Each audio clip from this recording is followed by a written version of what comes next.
Hello, what's up, everybody? Welcome to FSP. We are back here. Couldn't do the show last week. It was just I had zero voice at the time of recording, so it wasn't going to be possible. But we are back at it, and as usual, I got the usual suspects here. My dudes, Fuzzy, Belvedere, and Key. So let's get to that real quick. Hey, Key, how you doing, man? What's going on, everybody? I'm doing pretty good. Doing pretty good. I'm excited for this podcast. I'm Yeah, excited.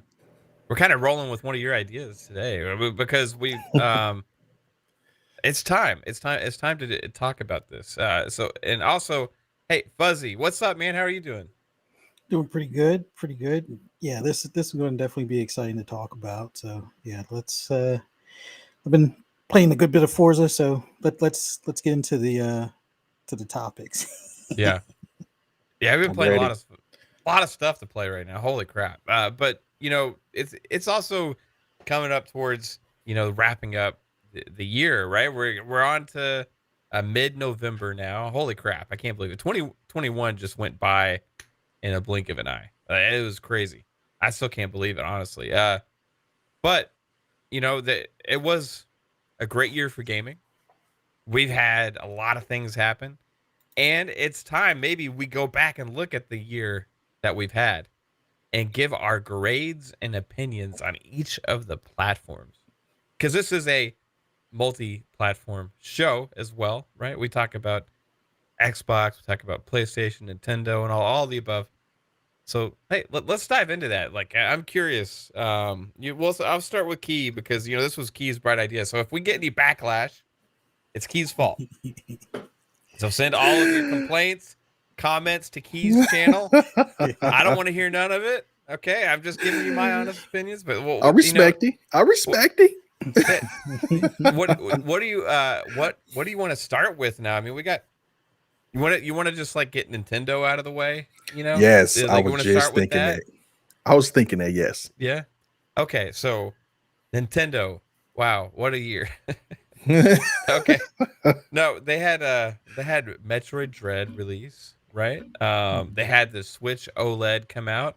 That's two of the big moments for Nintendo this year. They've had some other stuff. They've announced the Switch Online expansion that happened as well. What else did Nintendo have this year? I'm just like game wise, there's not a whole lot to talk about, right? As far as like big time games exclusive to the platform or anything like that, but like it's still outsold everything, right? Right. And games selling like crazy still. Can't keep them on the shelf still. The console came out in 2017, which we just discovered that. I was surprised. I was thinking 2015, 2014 or something because it's so I don't want to so No, say it. Say it. Say it. it's so technically challenged. Okay, it's so technically in advance that I was shocked that it came out in 2017 because that's only 4 years ago. Right. Like wow, but it doesn't matter, right? It's a handheld that's also plays as a console, and I guess that's what people want. It has not seen one price drop or anything, and it's still ultra successful. So, what do you think of this past year for Nintendo? Key? What would you give it, and like what are your overall impressions of Nintendo where they're at now? Okay. Now I do know there's some hardcore Nintendo people out there, so please, please do not try and cancel me when I say what I'm about to say. Please. So one of the main okay, so let's start off with games. Um, I'm not the biggest Nintendo person. Mm-hmm. Excuse me, my little one in the background running like Oh, you're crazy. okay. Mine does that too. um, so far as game wise, my son have a Switch. We still play Mario Party and Mm-hmm. Mario Kart. So, but those are old games. We really haven't picked up new games, nor do we want a new game. So, game wise, I will have to probably say they could do better. Yeah, Metroid came out, everybody loved it, but it's like after that first day or two, the hype just completely died down, like just completely went dead. Yeah. And the OLED, when that came out, I was one of the people that was hype about it. I read the headline, but I didn't really read the details about it because I was at work at the time.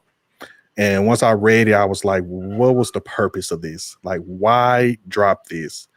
You know, I feel like this is not a mid-grade upgrade. So, but again, people that purchased the OLED Nintendo excited about it. They like the way it looks. They say it looks brighter. The colors look more real and just everything about it just is great. So apparently it's worth the upgrade. But for me, I think Nintendo could do better. You know, I think they're doing great with Pokemon, but I think it's time to leave Pokemon alone for a minute and come up with something else. I'm a Yu-Gi-Oh person. I used to play Yu-Gi-Oh on the DS all the time, the 3DS, you know, even to the Game Boy, the Game Boy Color, Advance, everything. Like I used to be like a hardcore Yu-Gi-Oh person. So I would like to see them bring back older games. You know what I'm saying? Mm-hmm. Also, again, don't hate me for this, but I'm kind of tired of Mario. I know Mario the face of it, but I think Mario got like 20 games released throughout this whole thing. So game-wise, I'm not really impressed. Hardware-wise, I'm not really impressed. You know, the little things they did, especially with the Bluetooth, the upgrade of Bluetooth, you know, sound like it's a switch. Sound like somebody walked in the room, hit a switch, and all of a sudden you got Bluetooth audio. I think that was some BS. Yeah. So for Nintendo with me, I would probably have to grade it probably a C- or a D, honestly. I think Nintendo could do way better. Hopefully next year we'll get more games that actually attract a lot more gamers and not just the hardcore Nintendo people. Yeah. I mean, they got a lot of work to do compared to PlayStation and Xbox. It's not even about them having new consoles. It's about the type of games they coming out with, and I just want them to do better, man. I just want Nintendo to do better. Yeah. Hey, fair. That's very. I mean, you're not insulting. You're saying you want more, right? Like that's like nothing wrong with that. Fuzzy, like where are you at? I kind of agree with Key. I'll get into my thoughts like 100% like after, but Yeah. like you were kind of talking about some stuff before we went live too. Yeah. So what are your thoughts on like where is Nintendo at this past year? Just like looking at this past year in a bubble, where do they sit for you? For me, and I know Nintendo fans are probably not going to be a fan of me. I've always been more of the Sega kid, but my kids are more of Nintendo fans than I am, and the biggest struggle I have right now is one of my sons wants an older DS, which on eBay it's going for Switch pricing, and it's a what 4 year old piece at that point. I I would rather get him a Switch if he would just say so, but he wants to play older Pokemon games. So for me, it's a little bit opposite of Key as far as the older games or Pokemon in general. Just because my son wants to play like Pokemon, I think he said Silver, Pokemon Diamond, and some of their older DS titles. So if they at least had that on like their online service, which it seems weird that their online service is priced the way it is in comparison to what I'm used to with PS Plus or Xbox Live. But overall, it's kind of been a miss for me where I was hoping the OLED was going to be a little bit of a power bump. Not that their games need that much of a power bump, but it's like I'm going to hook it to my 4K TV. I know it's playable on a 4K TV when in console mode, but it just didn't grab me as far as I guess I'm not their target demographic at this point as far as for portable. But Steam Deck happened, although being delayed. It just kind of makes me wonder why they didn't go a little bit further. Like I know traditionally they just usually do like a screen upgrade or things like that, but at least at this point in time for games, I was hoping for a little bit more. So I'll give them a C because it's passing, but it's just not on target for me. I don't know if that's a me issue at that point, or if it's just that Nintendo is more focused on their current client base or current customer base as opposed to attracting someone that may be on the fence, let's say, for picking up a Switch this go around. But willing to pick up a Switch, it just they need either the older Pokemon games for my son to be on board, or they need to come out with something a little bit more powerful, and then I'll be on board and pick up a Switch. But in the Hey, Fuzzy, meantime, yeah. let me ask you, because I know you say your son looking for the older Mhm. the older Pokemon. Do he play the newer ones as well? No, he's let's see. I think it's more of like nostalgia for him because he had like DS and DS Color and stuff like that early on. Right. So it's like more like he wants, like if they had a bigger spread for back compat. Like I know they have back compat and it's a curated catalog of stuff that they have, but if they had some of those games, I think that's where it would pretty much scratch his itch type of thing. But as far as like the newer Pokemon games, because it's more Zelda like for some of them, he's not as much on or into those at least at the moment. That could all change because Yeah. my sons are teenagers, so the idea of what they want today, next week, it might be something totally different. I hear you on that one. I was just wondering because they did announce a new Pokemon game that's releasing, correct? Mhm. Yeah, so I was just wondering about that because I'm with them. Like I used to play Pokemon back in the day. Like I said, Yeah. man, I'm a hardcore Yu-Gi-Oh person here. I still play Mhm. Yu-Gi-Oh to this day. Yeah. So yeah, I get that, but I don't know. I was just wondering about that. Yeah.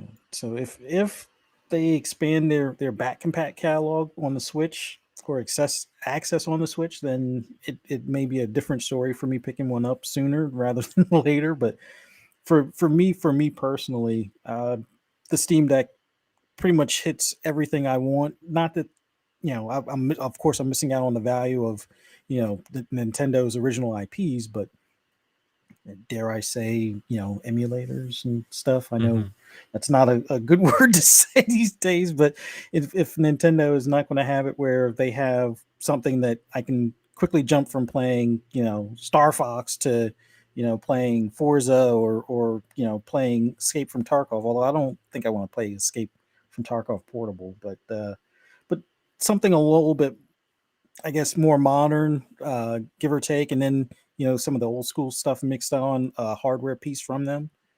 Then I'm just gonna wait out until February for my Steam Deck and hope that Nintendo comes up with something a little more potent shortly after. Hopefully they feel not pressure, but maybe the need to kind of answer some of those requests, I guess.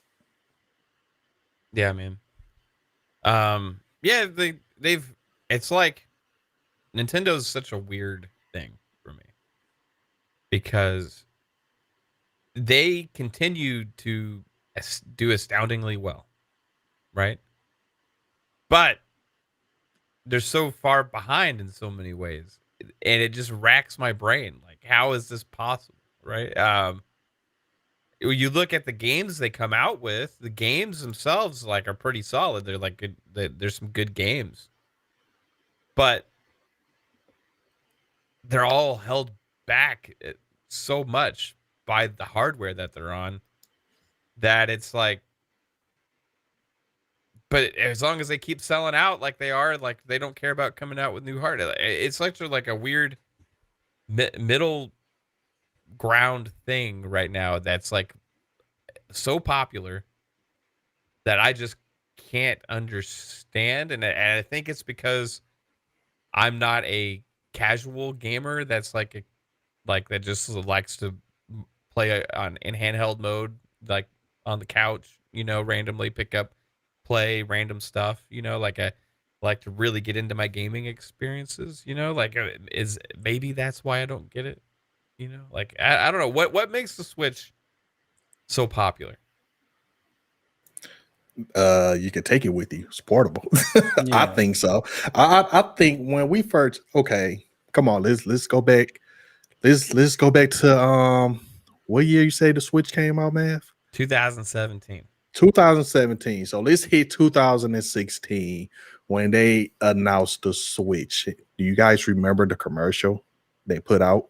Oh yeah. They was everywhere playing on the Switch. They had a Joy-Con playing with each other at the park while somebody shooting hoops on the bus, train, Yeah.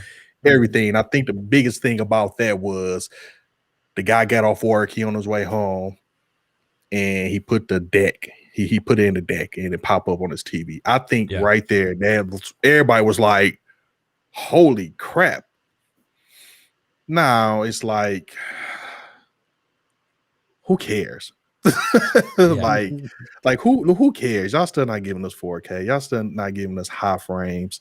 Y'all online still trash. It's like, who cares? But like you said, man, somehow they still continue to sell out. And I think in the beginning, everybody was hyped. New tech, Nintendo. I give them an A on. Nintendo is perfect for finding new gimmicks to sell.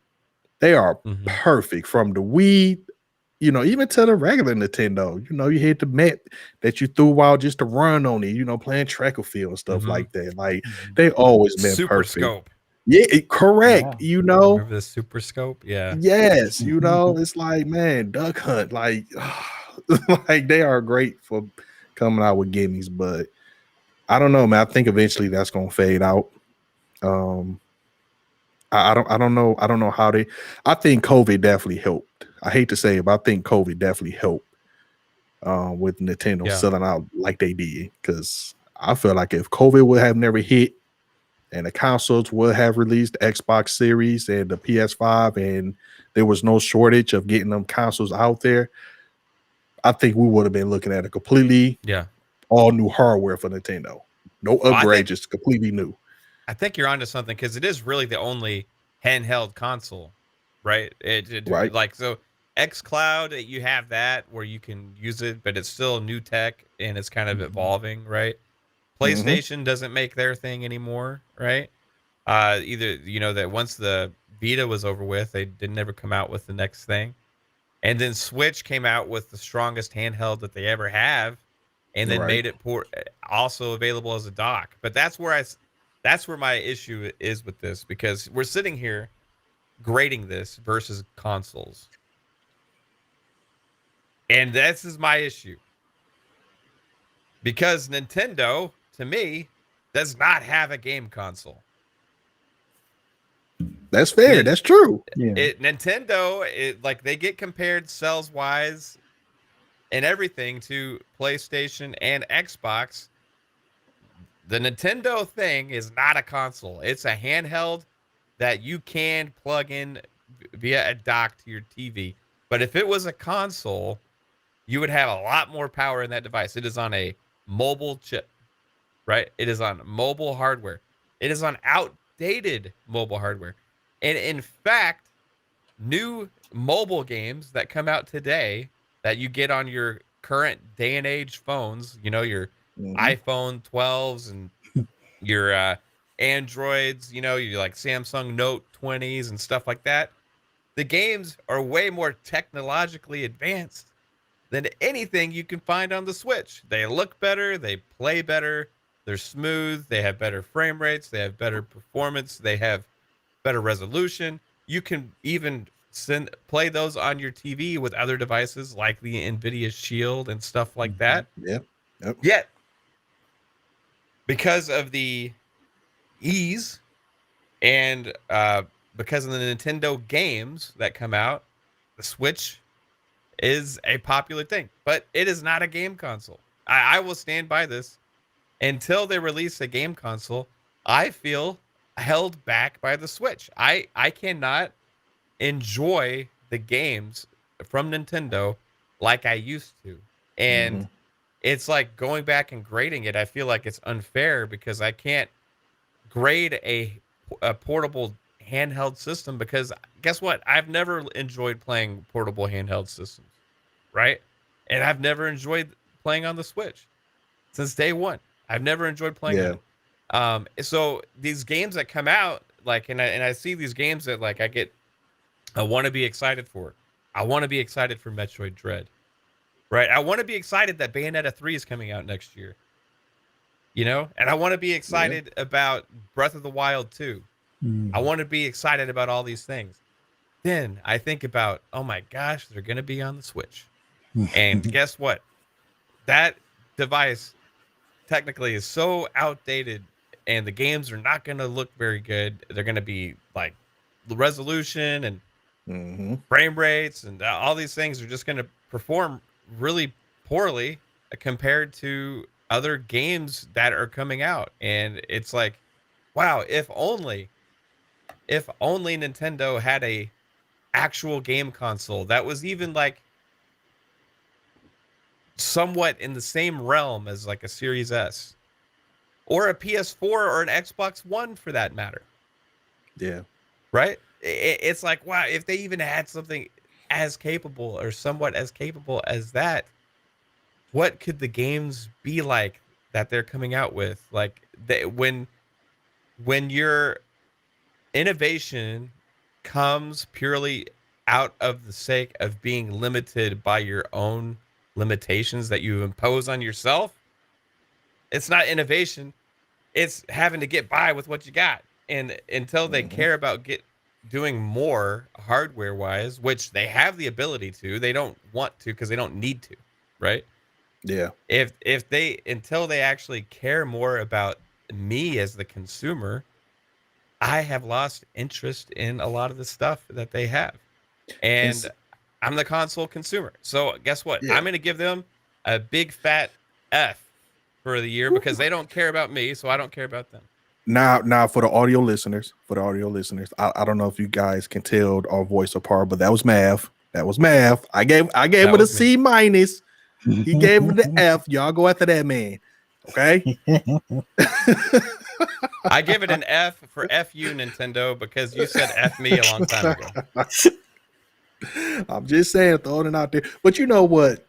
I guess because we'll say 3 weeks ago, a month ago, I guess people was happy because of Super Smash Bros. Yeah. And everybody always go crazy over that. So they have at least one or two games that would definitely break Twitter. But I agree with you 100%. I didn't even think about that. Like you have to probably compare a Nintendo Switch to Android and Apple gaming, which they'll lose against clearly. Yeah. So yeah, I didn't even think about that. You're Could right. you imagine if these Switch games came out on the newest Android and Apple devices? Yeah, I They mean, would look better than they do on the Switch. and that's what's messed up. That's what breaks my heart because as a person that grew up playing Nintendo, Atari, I probably had like 2 games on Atari, and I Yeah. think everybody, I can't count oh, what's that game on Atari everybody had What, Asteroid? yeah, no, not Asteroid. What's the other one? Oh, the little dude flying over the moon. They found a ton. Oh, come on, chat, help me out. E.T. Oh man. Oh, We the landfill game. the landfill game. We can't count that. Everybody had it for some reason. I don't know why, but but yeah, like besides that, man, Nintendo to me don't have a strong gaming. I want to make sure I word this right because they have a great backlog. Like, man, they got games they could come out. We was talking about that with the whole Nintendo and Xbox or Microsoft situation. Mhm. Could we see Shinobi come back? Can we see this come back? I want Earthward, not Earthward Jim. I want to ToeJam and Earl since everybody into the Psychonauts and stuff like that. It's like, man, Nintendo have so many great games, and it's like, what are y'all doing? Even to the way it look. Breath of the Wild, I love Zelda. Never played Breath of the Wild because again, I just didn't want to play it on the Switch. I have a Switch, hit it day one, bought it for my son for his birthday. Like I said, if I'm not playing some type of compatible game with him, like Mario Kart or the other one, I'm just not playing. I don't even think he plays Switch. I see him more on his PC playing games now than he do on his Switch. I don't even know where. Hell, I need to ask him, do he know where his Switch is? Let's start off with that. But yeah, I agree with you 100%, Mav. I agree with you 100%. It's tough. I don't want to be hard on Nintendo because I love Nintendo. And that's where like people get like misconstrued with these like words, right? It's like, hey, when I'm saying this stuff, it's not out of hate for Nintendo. It's out of disappointment it's like you want to see your. It's like I don't want to say your child, but it's kind of like that. Like you want to see your child do better because you know they can do Yeah. better. You've seen them do better, It's not only that. I want to enjoy the platform again. I want to enjoy the games right? again, and I want to be excited for the stuff that's coming. Like they have games that I want to be excited about. They have games coming that are announced that I want to be excited about, but I can't because at any time I look at it and I think about, hey, awesome, they announced a new blah blah blah. Oh yeah, it's going to be on the Switch. Oh yeah, it's going to be on the Switch. And and for me, like all this back catalog, all this library of like bringing out new games, like and all this stuff, I don't care about any of it anymore until they announce a new platform. I was so excited when they announced Zombies Ate My Neighbor, and it was coming for Xbox with the other two. I was so excited. Like y'all don't understand. I was so hesitant until they announced it was coming for Xbox, and I'm like, yes, this is a must buy because I grew up playing that game. Like it just stuff like that, man. Yeah, I agree with you 100%, man. I don't know. I might get to drop Nintendo down to a D. I'm sorry. Yeah. You lost the C. You just straight failing. I'm sorry. I ain't gonna give you an F, but you a D now. Damn it. It's funny. A D for damn it. Yeah. And again, like I want Nintendo to do well. I just want them to have a platform that makes me enjoy the games. And I don't enjoy playing in a handheld mode. I never have.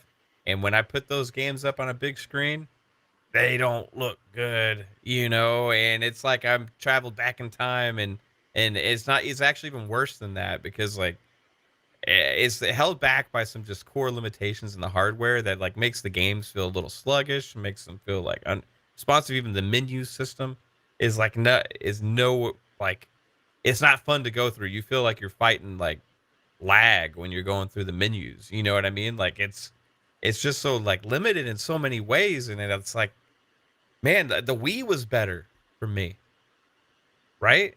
And that's like so old now. Like the Wii was way more enjoyable to play on than the Switch for like a console player. I just like they're so far behind in so many things, man. And I really want Nintendo to be Nintendo of old, where they really push forward with innovation and stuff. But they're just like so content and making hand over fist on this thing that is successful, which I can't. Can you blame them? I mean, they don't have to make new hardware. If they do, then they just put a new screen on it and charge $50 extra. The thing came out in 2017. We haven't even seen one price drop on the main hardware. It's still $300.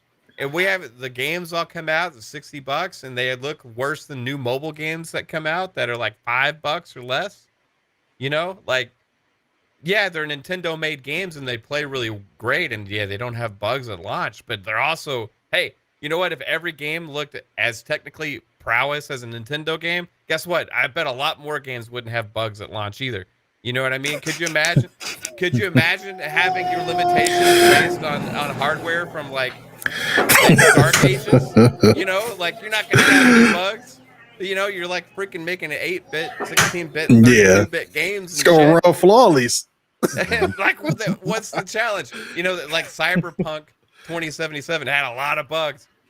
Man, like they don't have anything like that on a freaking Nintendo console. Like with all of the freaking stuff they tried to accomplish with that game, right? Like there's like no technological ambition. Yeah. Right? But you know what? There's gameplay ambition, gameplay design ambition, great. But I also want that technological ambition as well. And see, that goes back to and shout out to OCDgamer, man. He just asked a great question. That's kind of what we was talking about before we got live. He was asking, do we think Nintendo will ever make a real consoles? Like, do we think they are capable of saying, hey, let's join the Xbox and the PlayStation world? And that's one thing about Nintendo that I do like about them. They don't play by the rules. They want to do their own thing. Yeah. And, that's cool. And honestly, I think Phil Spencer even said something like that. Like, he kind of respect that too. Like, and kind of doing that with Xbox. Like, we want to do something different. We don't want to just do the same thing. So to answer your question, do I think so? No. Why would they? Why would Yeah. they? If they sitting here looking at the spreadsheets, if they sitting there having these meetings, quarterly meetings about how much money they have made off the Switch, in their mind, they think this is the way to do it. This is the way to make it. Why change it? You know, why go back to sitting on your couch playing the game And see, here's the versus thing taking with it that, to Key. with you? People give like Rockstar and 2K and stuff crap for that because they're sitting on their laurels making hand over fist over GTA 5, right? Hey, we don't need to make a GTA 6.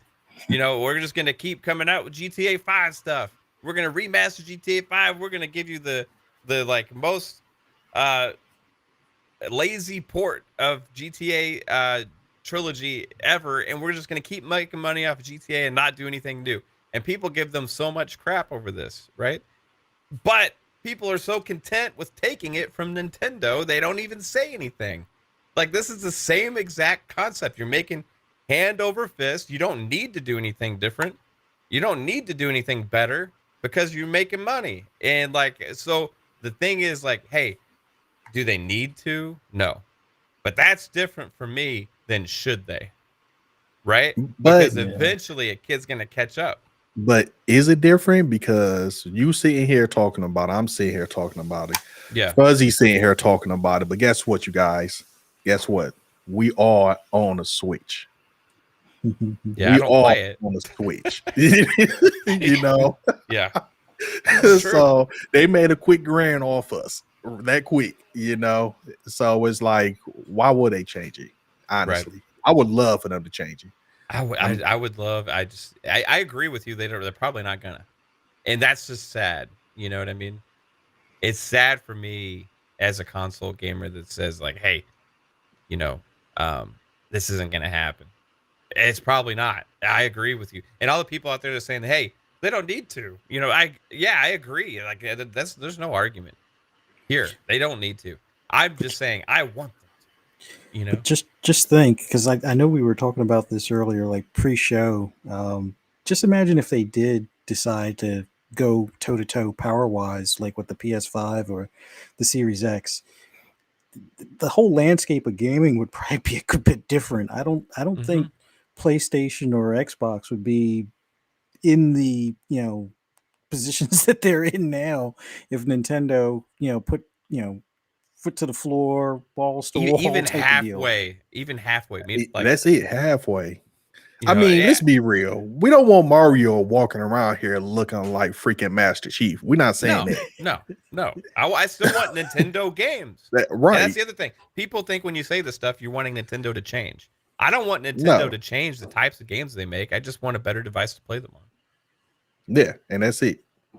And you know, because if they had the hardware, I mean, I'm telling y'all, man, so many games they could bring back to life to run the way it needs to run. Again, let's talk about Shinobi. You know, everybody been asking for a Ninja Gaiden game. We want Ninja Gaiden. I mean, who knows? We might get one. We getting a Sam Fisher, or I think we are. I don't know. But we getting that back. You know, maybe we will see a Ninja Gaiden. But just imagine Nintendo had a powerful hardware and they drop a Shinobi game. Just imagine it. Yeah, that'd be sick, man. Yeah. There's lots of potential, and the other thing, like, it's not crazy to think that Nintendo could come out with a game console because they're only one generation removed from having a game console. Right? Like Nintendo had game consoles like recently. It's not that long ago, but people act like it's crazy to think that they could possibly do something like that one day when was their entire history, right? So it's like, yeah, they're making a lot of money. They're successful with what they are. Just the thought of me thinking in the future of them relegated to a handheld company is a sad day, and I'm not personally ready to accept that. Like I don't know. There was always two Nintendos for me. There was the Game Boy, there was the DS, the 3DS, right? Company, Game Boy Advance. You know, there was that Nintendo, and then there was Nintendo that had like the NES, the SNES, the 64, the GameCube, the Wii. You know, then the Wii U. There was that Nintendo. And that's the Nintendo that I loved, right? I didn't care about the handheld Nintendo. Now I've lost the one that I've loved, and it's only the handheld, and they're trying to like kind of step halfway or dip their toe into that console world, right? And I just like I want that other Nintendo back, like I miss, I miss that Nintendo. And those consoles, a lot of them, yes, they were behind still, like the PlayStations, the Xboxes, other devices out there as far as power, right? But it didn't matter because they were still enough. They were still up there enough, right? Now there's such a disparity. It is like such a crazy, crazy, crazy disparity that it's just I can't go back in time. I can't go that far back in time to enjoy my Nintendo games. I'm sorry, I can't do it. So Fuzzy gives it what, a C plus? Is that right, Fuzzy? I'll just give them a C. They're C. They're doing good things, but not enough good things for beyond their fan base. I think that's where they need to kind of maybe start preparing for, after the Switch, or at least move in that direction or something. What now if they come out with a Switch that's like more capable as a console? Switch 2. I'm happy with that. I think we should have got it this past year. If they had done that instead of the Switch OLED, I'd probably be giving them a lot higher score, right? Yeah. That Switch OLED, man, that thing pissed me off. It's just like a cash grab again. I don't know, man. That's like a GTA 5 remaster. Switch OLED. Oh goodness, that's for another podcast. That's for another podcast. That's what it is to me. Same thing. All right, Rockstar and 2K and Nintendo share the same business philosophies apparently. Sad, but it's working. It's working. Hey, all right. So hey, enough Nintendo hate love. We'll move on to who's next. You want to get into our yearly grades for PlayStation here? Is that fair? Yeah, let's do it. Let's do it. Now we can. I want to preface this with like this list. Now this list is funny, but at the same time, it's probably the same on Xbox, but for the most part. But okay, so the PS5 came out about a year ago, and the list got released of the top PS5 games played for the year. All right, so the top PS5 games list is as follows: Fortnite, Call of Duty Black Ops Cold War, FIFA 21, NBA 2K21, Assassin's Creed Valhalla, Destiny 2, MLB The Show 21, Spider-Man Miles Morales, Demon Souls, and NBA 2K22. All right, so that's like the most played games of the year. We also had exclusives like Returnal come out. You had Kena, Bridge of Spirits come out. We've had Deathloop hit the PS5, Ratchet and Clank Rift Apart as well. Lots of games came out within the first year of the PS5. Key, where do you sit? Like, we've had this console for a year. Looking back at PlayStation for the last year, that's a big part of what they're doing. So, what's your grade and overall impressions of PlayStation? Okay, let me just say this is my first time even seeing or maybe paying attention to this list. What the hell kind of list is this? PlayStation. It's the most played games on PS5. And see that goes back to I don't get the whole console war type deal. And this is the reason why. But again, we're gonna save that for another show. But yeah, the fact that these games are the top played games. Sorry, I don't know what my little one in there doing. Sorry about that, you guys. He's just chiming in. He wants to give his thoughts. That's it.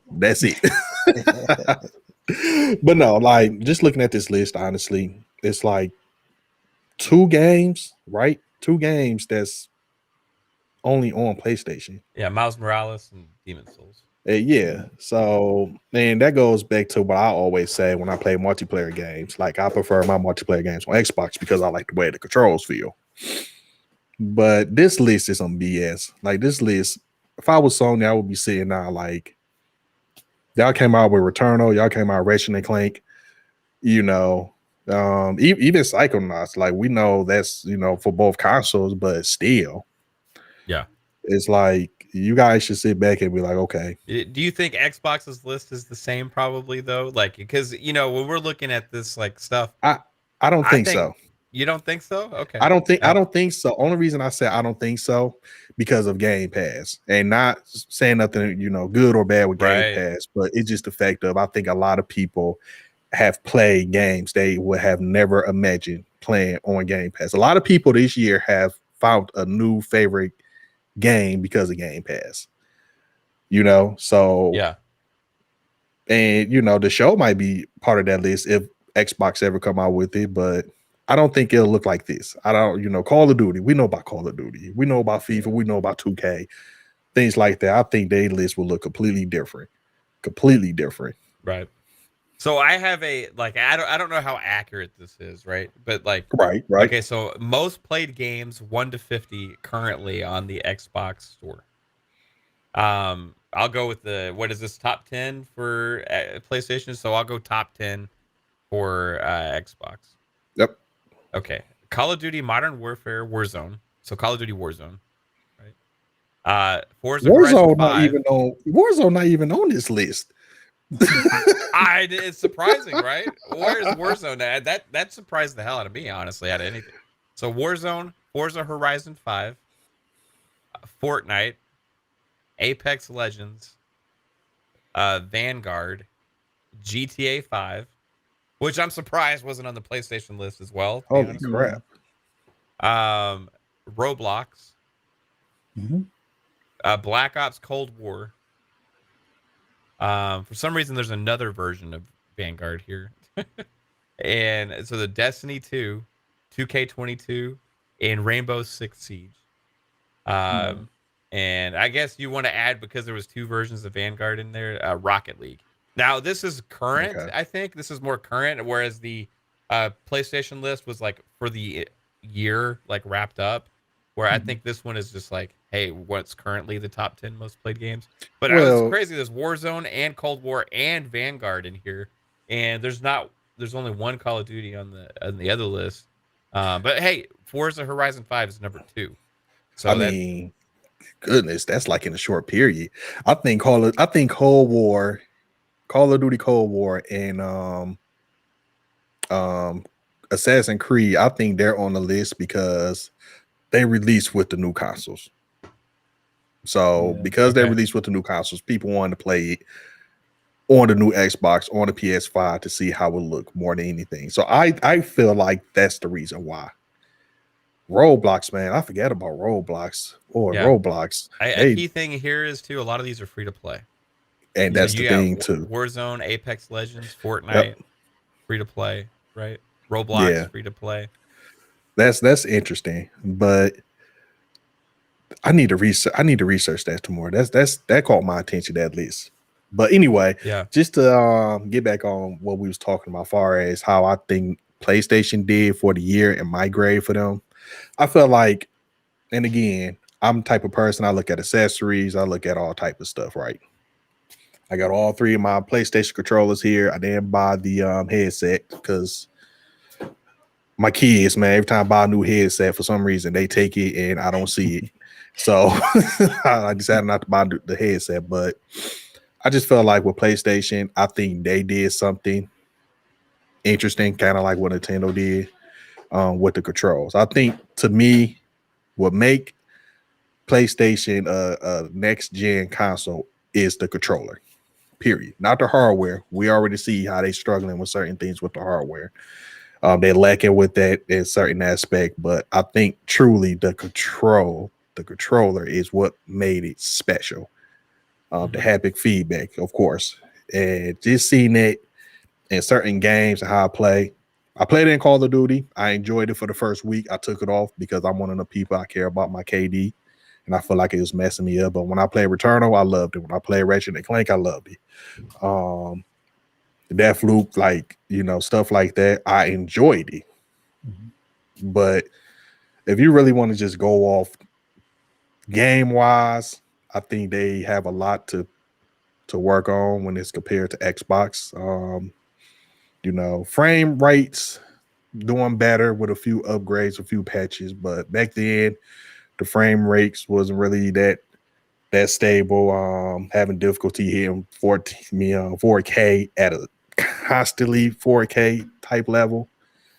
Compared to then versus now, of course they're doing a lot better, but we're not talking about just now. We're talking about for the year, and a lot of people was having problems with that.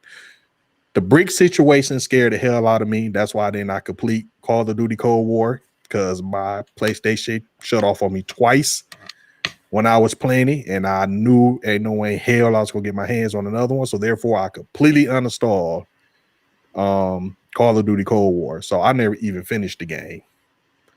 But I think they did pretty good. You know, I think they opened up our eyes with the controller. Even again, Phil Spencer, even he said that he actually liked how the control is, and you know, might see something like that maybe in the Elite 3 controller whenever we get one, you know, stuff like that. So I like the gimmicks. Game wise, Ratchet and Clank, I played. Returnal, I played. Deathloop, I played. Kena, which to me is probably my number 1 or number 2 game of the year as of now. But besides that, I have not played my PlayStation much. So yeah, with that being said, I will probably give PlayStation a B. Again, just because that's a fair, good score. Yeah, and again, just because I mean I fell in love with these controllers. Even the colors of the controller, man. We've been asking for a black controller, and we got a black controller, man. I got it right here. You know, this is the controller I play with all the time. And like I said, I like the way it feels. I'm glad it made it more bulkier versus that little controller, you know, on the PS4. I'm glad I could play my game and I could hear it. You know, PS4, I hated it. Ghost of Tsushima, that's another game I had on the PS4, and I hated it. Never played it because of the fan. So I'm glad to see that situation, you know, taken care of. But for the most part, man, PlayStation, you did good this year. I think next year you definitely probably gonna get an A+. You know, if not S rank, because you guys got a lot of games coming out. And yeah, but for the most part, I will probably give it a B. Okay. B is a good score. It's you know, what I will say that we may be in the same mindset, but we'll get into that after. Hey, Fuzzy, for you, PlayStation, 1 year later, one year, 2021 is about in the books. Hey, where did they sit for you? Did they have anything that really tickles your fancy? You know, does it do you think they're on the right track, or where are you sitting with PlayStation? There's aspects of PlayStation that are on the right track, and this is kind of like a love-hate relationship. So I'll try to break it down as fast as I can. All right, we'll start with messaging. Messaging, I give them an F. No ifs, ands, or buts about it. As someone that's been a PlayStation fan for quite some time, from the release of the console, hey, you can pre-order it tomorrow, but yet the pre-orders are open that day. That's a fail. I don't care how you spin it. That was a fail. The fact that it took them so long to do like a second and third wave of emails for people that are looking to get the console, that's also a fail.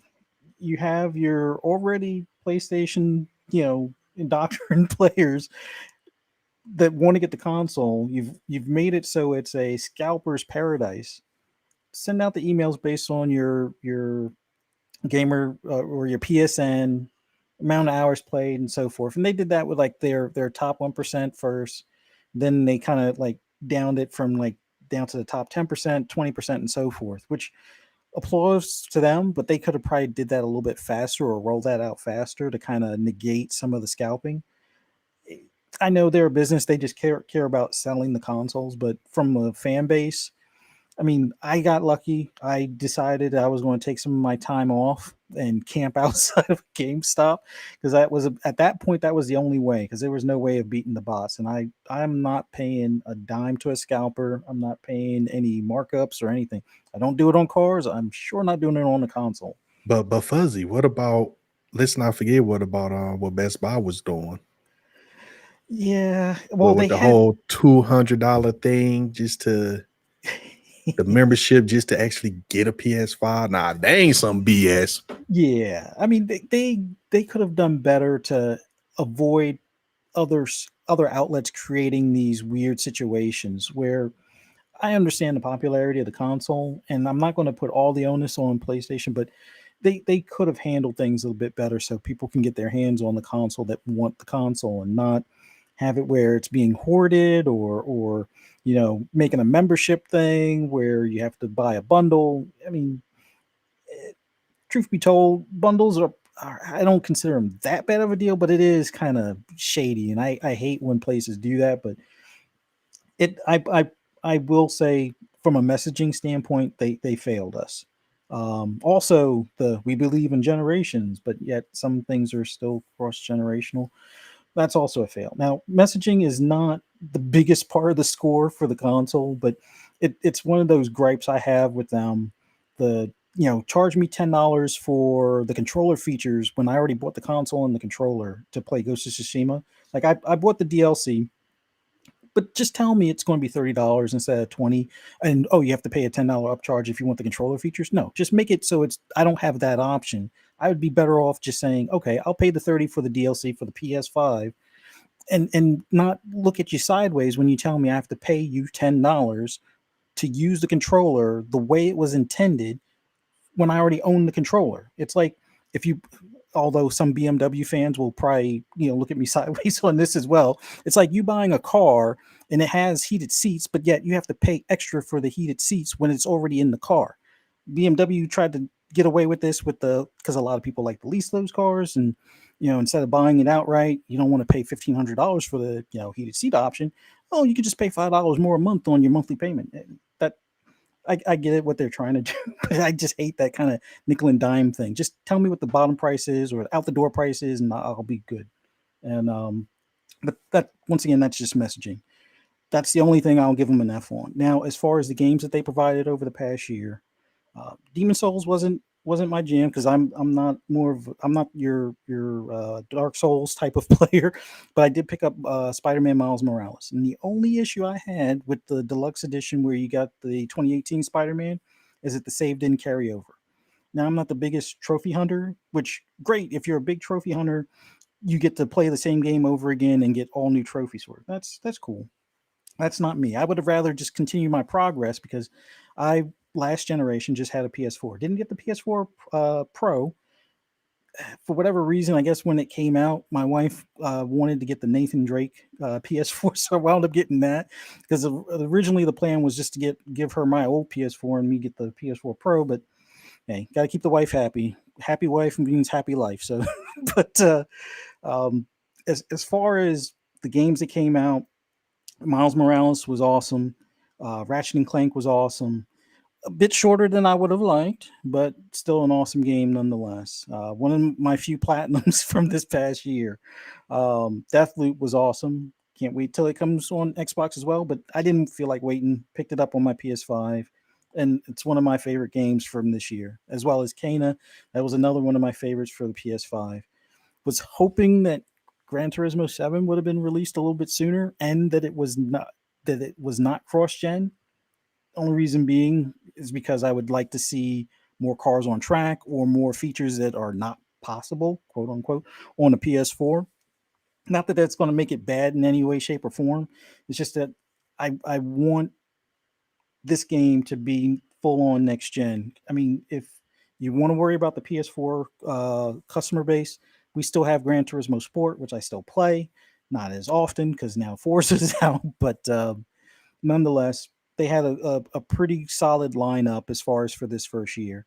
And they had a lot more in the chamber as far as what's coming up in the near year. So for their game lineup, I give them an A. Even though, yes, I didn't care for Bug Snacks, wasn't picking that up no matter what. Buzz Snacks, oh my goodness. And Sackboy, I wasn't a platformer gamer and yes, I played Psychonauts. Psychonauts got me back into platforming, which also got me into getting Ratchet and Clank. So I may at some point pick up Sackboy, but yeah, for the most part, their overall lineup was pretty decent for their first year. I can't knock them on that. On the hardware, okay, so hardware has been awesome for me, other than the scare of the bricking at one point where um, I guess if you were to try like early on, if you were to do sleep mode and have the external drive hooked up, sometimes the thing would brick. And I figured out really quick, just unplug the power supply for a while and then just try to reset it at that point, and it goes back to normal and it's not bricked. But things were a little shaky in the beginning, as far as I guess whatever their original code was for the console. Um, I'm not a fan of the look of the PS5. I just want my console to be simple and not take up a lot of space. This thing looks like a little mini, tower or building behind my TV. So aesthetically, not a fan at all.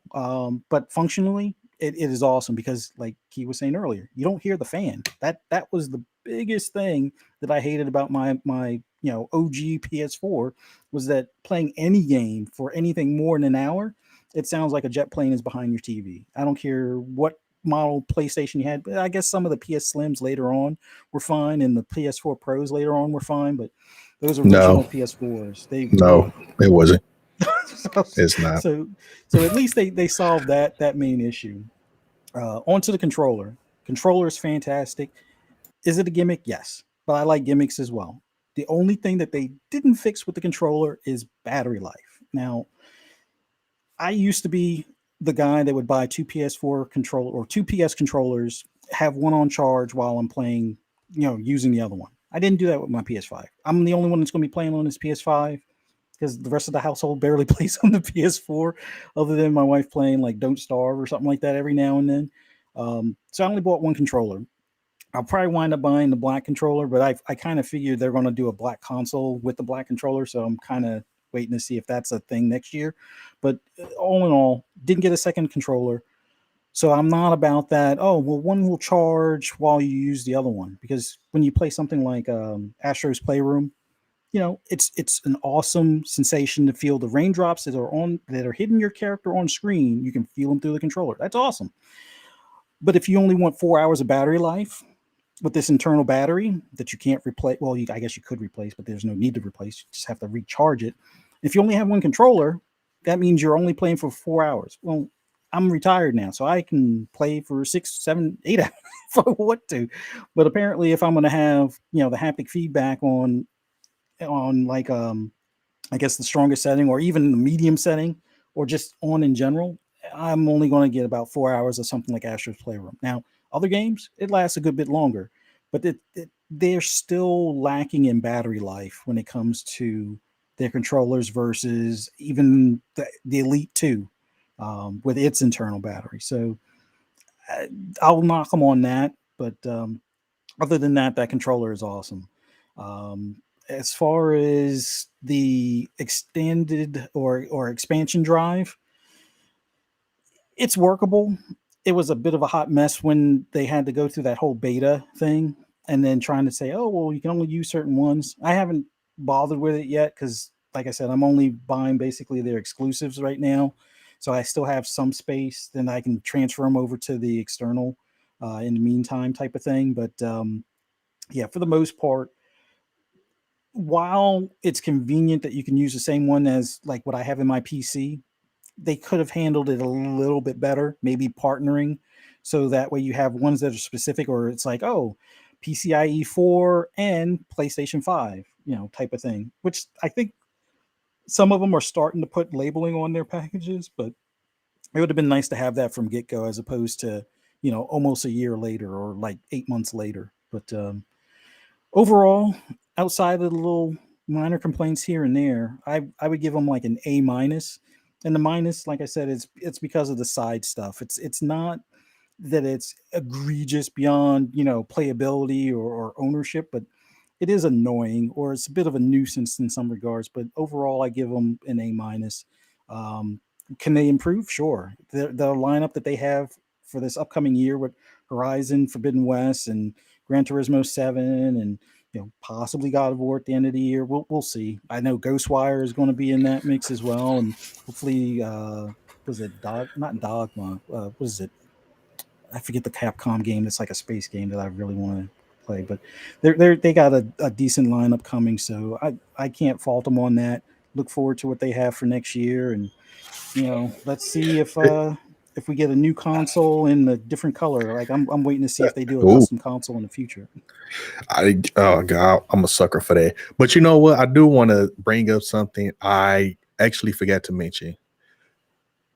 I think the biggest complaint now that I do have with PlayStation is the fact of when we first got it, it was really hard to tell whether you was playing on a freaking PS4 version or the PS5 version of the game.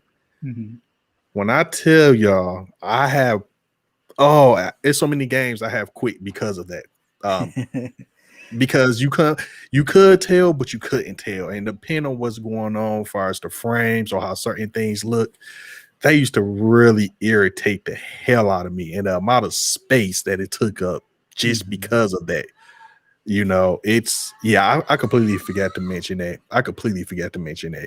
Yeah, that definitely goes into that nuisance list, because there were a lot of times. I think was it Ghost of Tsushima was one of them that I tried downloading, and it was like, oh yeah, oh wait, this is the PS4. Oh wait, I gotta do this Yep. to get the PS5 version. Oh, and it was like that for a lot of them. And I think the most recent patch, or maybe two patches ago, they've kind of updated so it's a little bit easier to force the PS5 version as the primary on the PS5. But yeah, that's something that it would have been nice if they had fixed earlier on. But still solid system overall.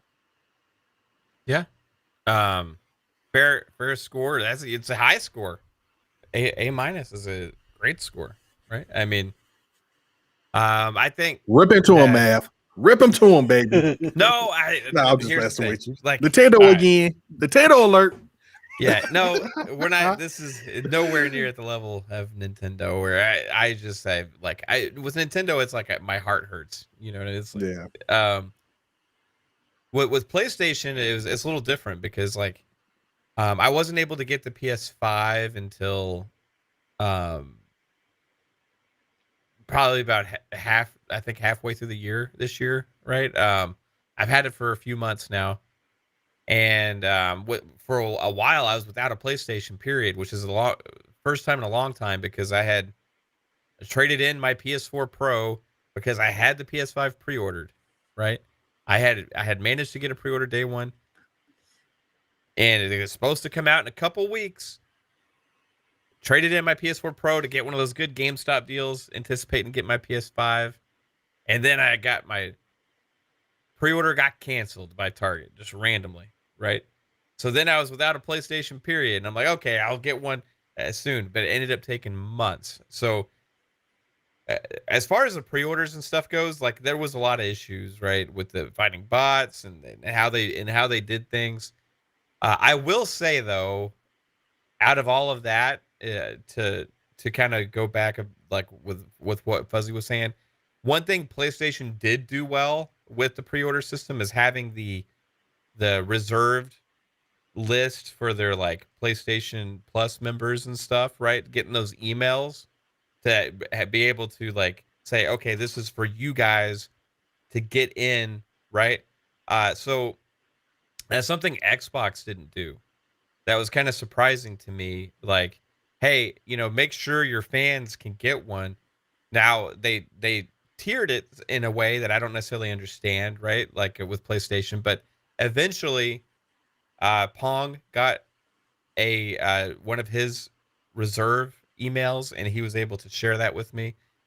So I was able to finally secure the PS5, and then then 2 days later, I got my email as well. So like I do like that's one thing that PlayStation did do that I think the other console manufacturers can learn from is like having that like reserve list or something, the emails that like save a spot for your diehard fans and the gamers that play the most on your systems, right? That being said, so I finally got my PS5, and what I was really expecting to do was love the haptics, because I had been talking about that. I had seen all the stuff about the haptics and the controller, and I was like, okay, yeah, I wouldn't mind if Xbox did this too, because I'm hearing great things and all this stuff.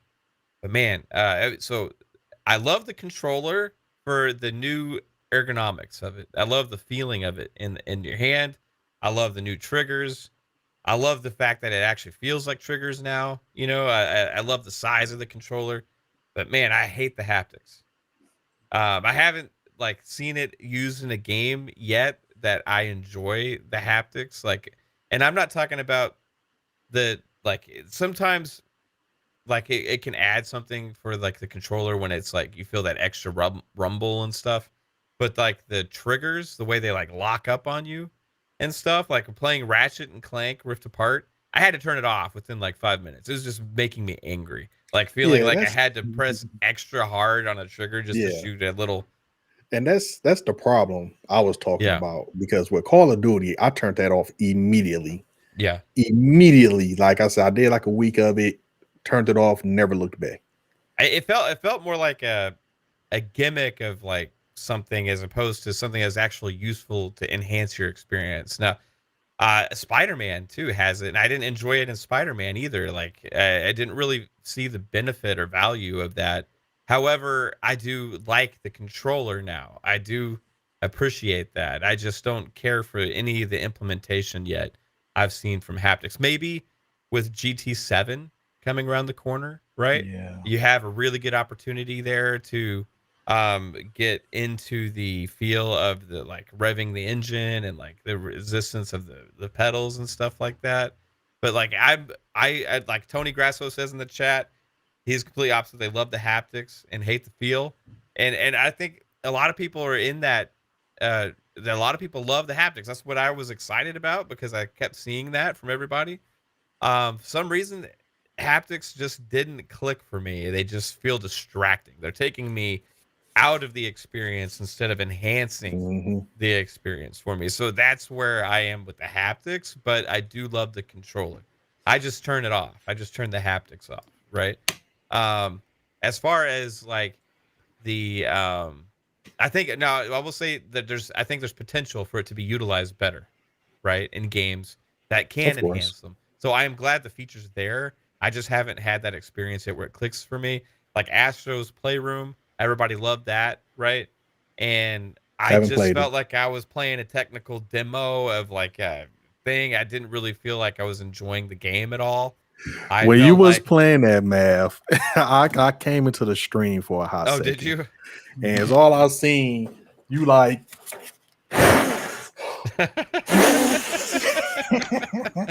I tried to embrace it. and you know, I'm like, yep, I won't be playing it. Yeah. Yeah, I tried to embrace it. I tried to like get into this, and I'm like, man, I'm just not having fun. I feel stupid, you know. And I like, and even like the gameplay parts of like moving the controller around, I never felt like I was playing a game. I felt like I was playing a controller demo, Yeah, right? Yeah. So that for makes me, perfectly good like sense. Astro's Playroom, it wasn't all that. Now I understand a lot of people love it and love it for the game and stuff. So that it is what it is. Now, okay, game wise, there this is going to come across in two ways, because I'm going to get into why this is important later when we do the Xbox review. Okay. So, game wise, there isn't really anything that's hit this past year that I feel like I have to play day one on PlayStation. Right. And that's not to say that any of the games are bad. It's just to say that a lot of the exclusive games or the games that only release on that platform don't really like resonate with me personally. Like Demon Souls, I'm not a Souls guy. Returnal, it's got a lot of that same kind of like difficulty type aspect to it, where you're like, you if you die, you restart all over again, and knowing that you got to go pay what $70 or something for to dive into that experience is kind of like I don't know if I want to jump in. I think it's 70. I could be wrong. Dive in for that price for an experience that I don't know if I'm going to love. You know what I mean? Ratchet and Clank Rift Apart was pretty good. It doesn't seem like, okay, I did play that. I did buy it. Already traded it in the other day, but I didn't really feel like it was like a huge leap, right? It looked better graphically. It looked pretty cool, right? But it felt like a Ratchet and Clank game to me still, right?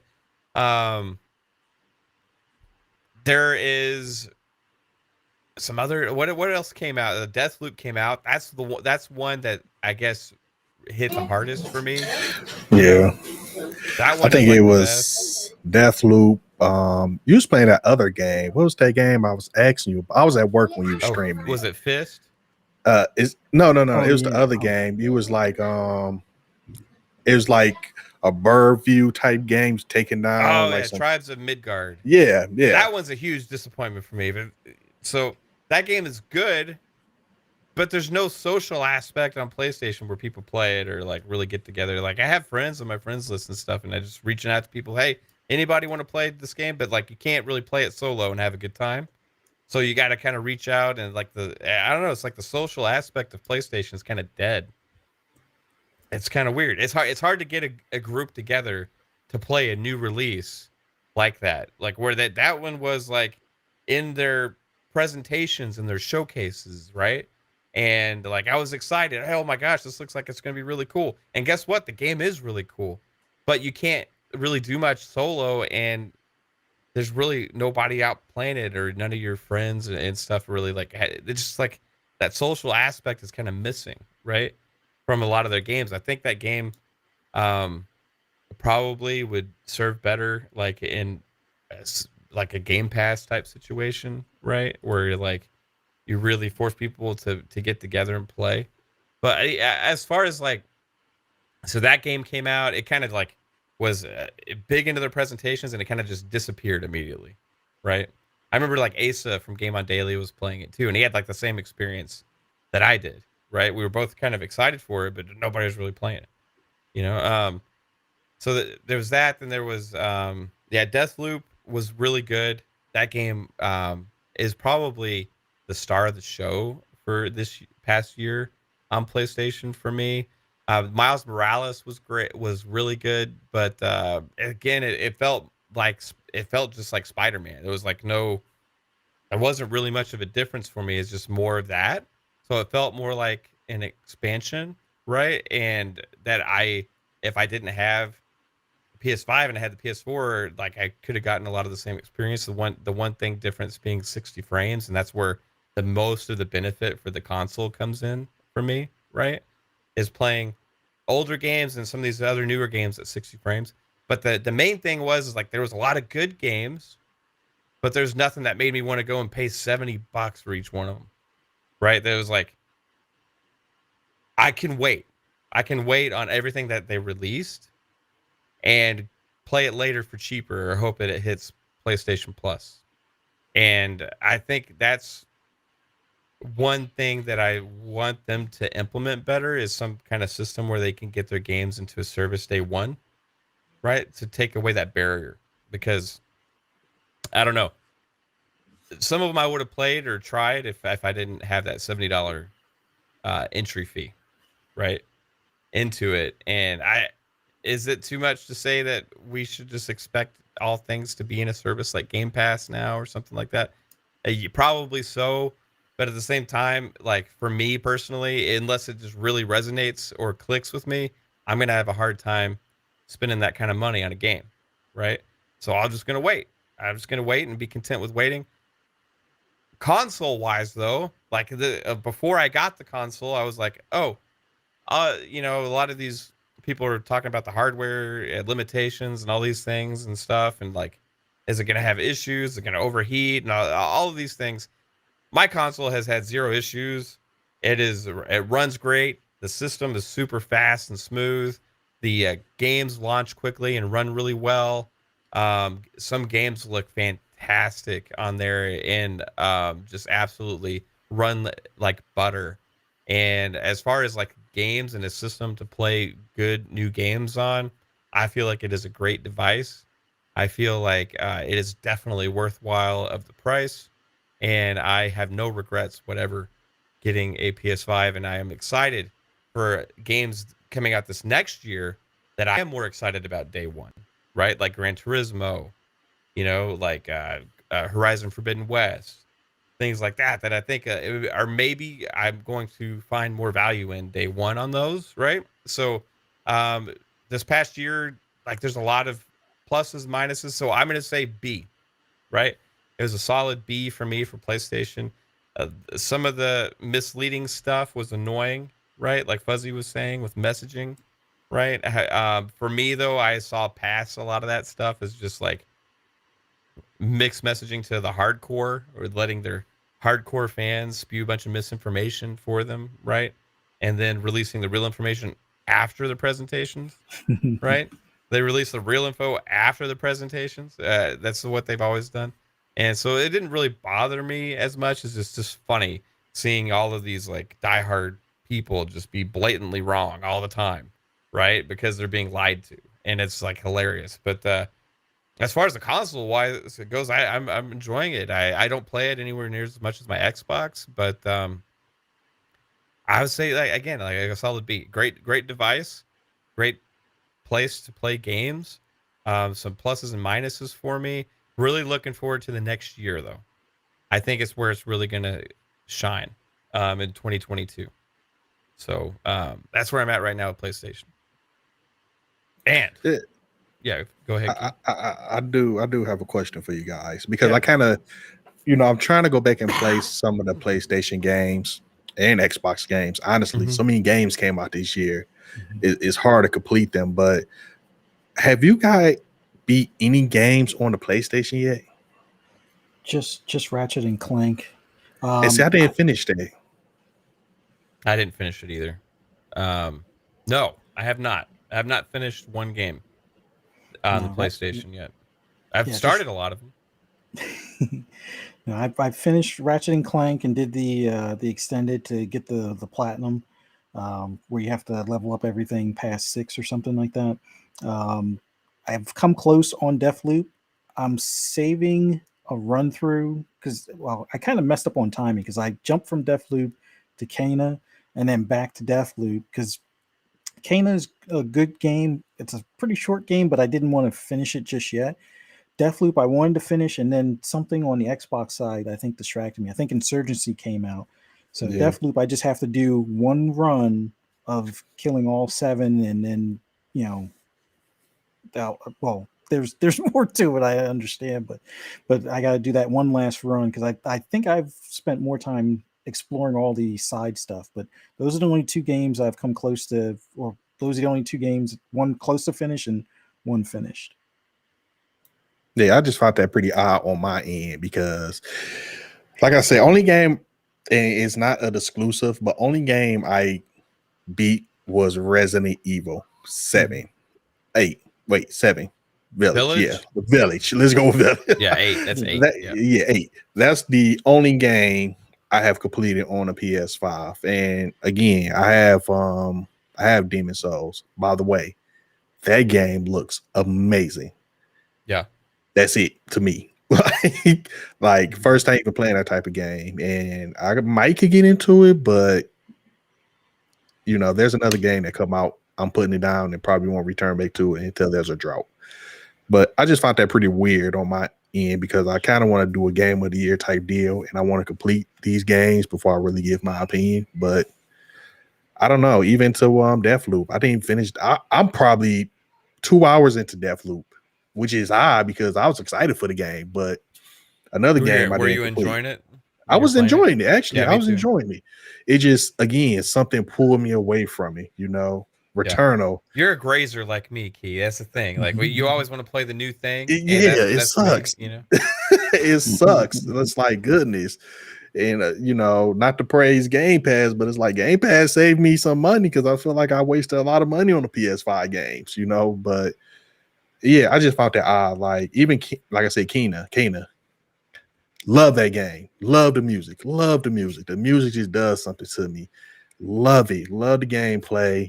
I've been praising them on Twitter everything. Actually, I even think they following me at this point because they always comment on what I'm saying. But it's like, even to that, I haven't beat, and I probably didn't beat it because I want to take my time with it and explore more. But still, when something else come out, I still put that game down and go to the newer one. And it take time for me to get back to a PS5 game, and I just found that really weird this year. Like, only game I completed was Resident Evil, What's and that's not funny, even exclusive. that's one of the only games I beat this year too. That should tell you something about Resident Evil. Like, it's good enough to, like, it sucks you in, right? Like, it Yeah. doesn't put, like, we're kind of the same. Like, and this is not a knock on PlayStation, the fact that I haven't finished the games, because, like, I was enjoying Miles Morales, I was enjoying Ratchet and Clank, I was really enjoying Deathloop, Oh, enjoying a lot of this stuff. I did complete Spider-Man, and the only reason I completed that because being my son, my 11-year-old, we had a $50 bet. I lost who would complete the game first. So I was kind of forced at that. I was kind of forced to do that. So that doesn't count. Yeah. But like, very few games I actually go through and finish. Like, I always go back to them and then beat them at some point, like, but very few of them I like finish right away. And because there's so much new stuff that keeps coming that I want to keep playing. And that's where we're gonna get some differences on some scores coming up for the Xbox first year. All right, so because I think this plays a factor. Key Xbox Series consoles came out a year ago. Xbox was criticized heavily for the first several months for not having much first party, right? They've came out full force in the last few months, and they're about to come out even stronger here in the next about a month from now. But where does, looking back at the last year for Xbox, sit for you, and what would your score be overall for them? So with the Xbox, it's going to be kind of difficult on my end because, and probably, everybody else in the room and on the panel, because you can't mention Xbox without talking about Game Pass. Yeah. So that definitely plays a big part in the score, in the grade. Now, with that being said, controllers, I love they kept the controller the same. I always loved the Xbox controller, minus the OG controller, but I always love the Xbox controller. I love the fact that you can customize your controller to your liking. You can order whatever color you want.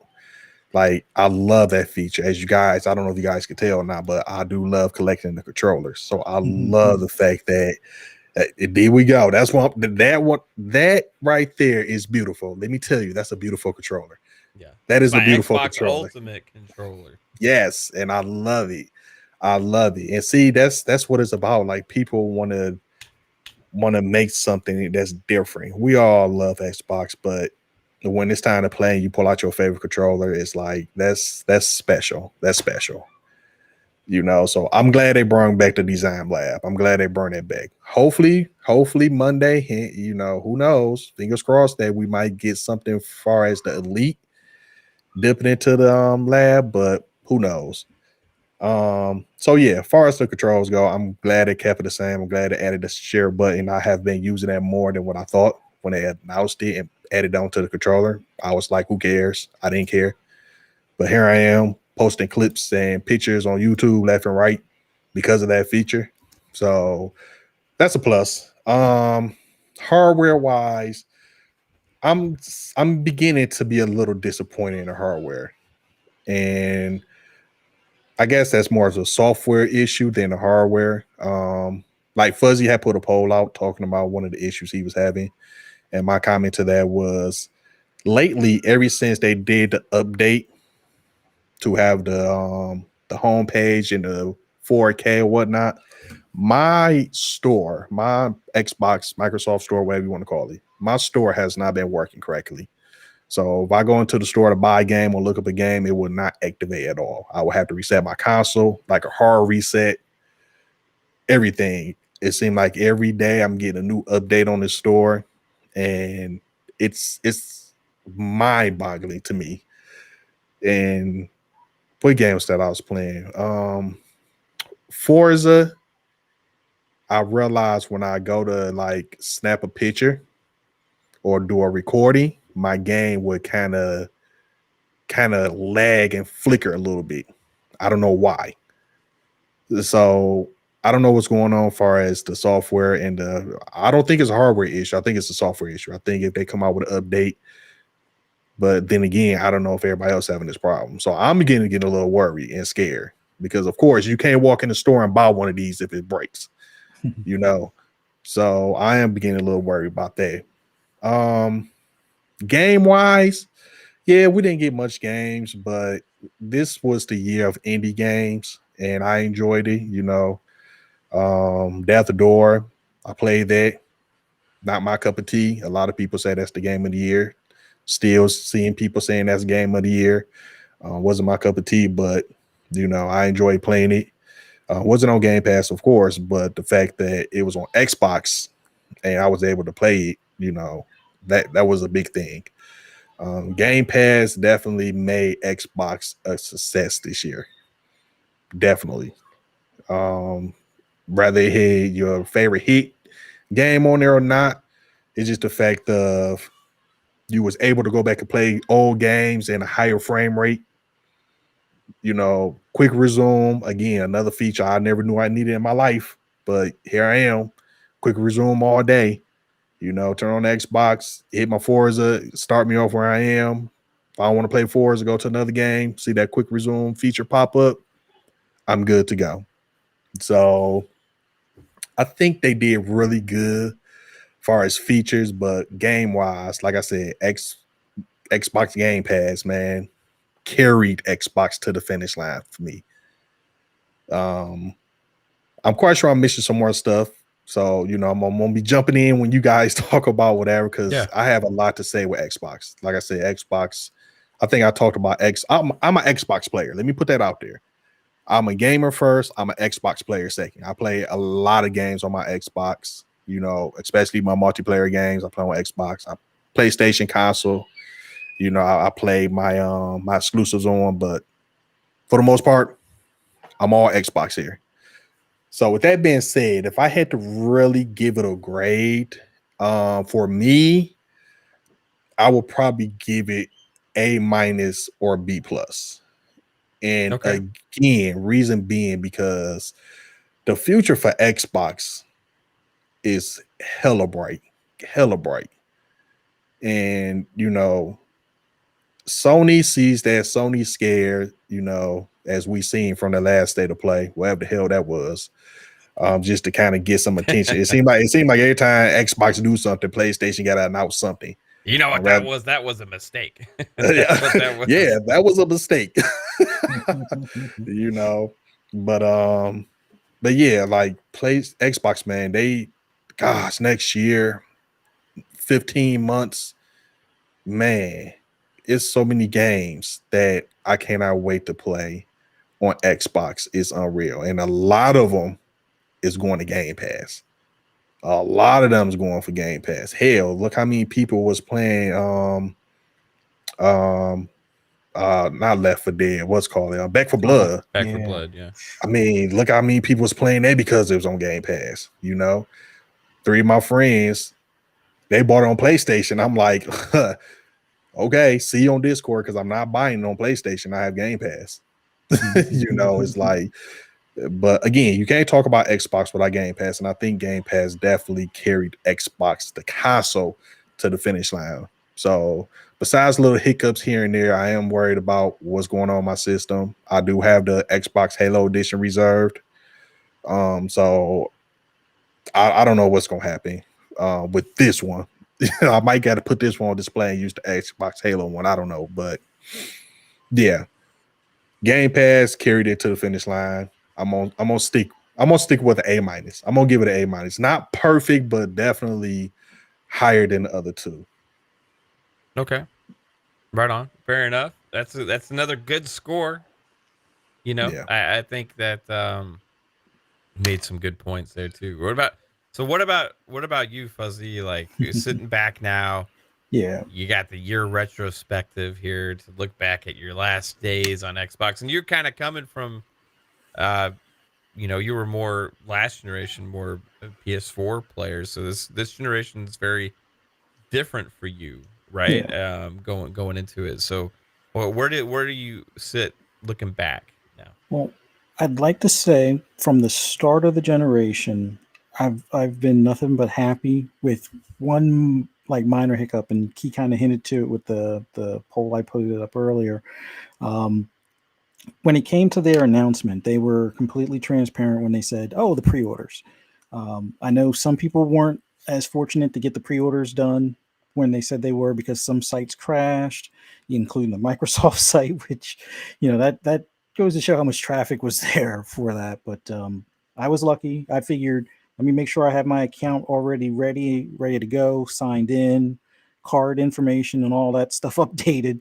So when the pre-orders open, I was able to get my orders through. And I was able to get a Series X and two Series S's for my sons.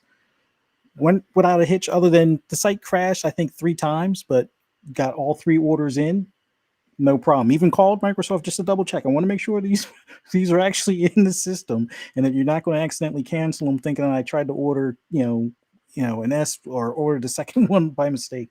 Everything went through flawlessly. They came in as expected via FedEx. Luckily, the FedEx driver was a gamer. He kind of knew what the stuff was, so he didn't do the normal, throw it over the fence type of deal. Um, got the consoles, hooked them up. The transfer from my Xbox One X over to the Series X went flawlessly. Getting everything set up, using the app and everything, transferring the external hard drive I had from my One X, no problem whatsoever. Smart delivery and all that. It's not just a buzzword. It is a awesome feature that I wish PlayStation had.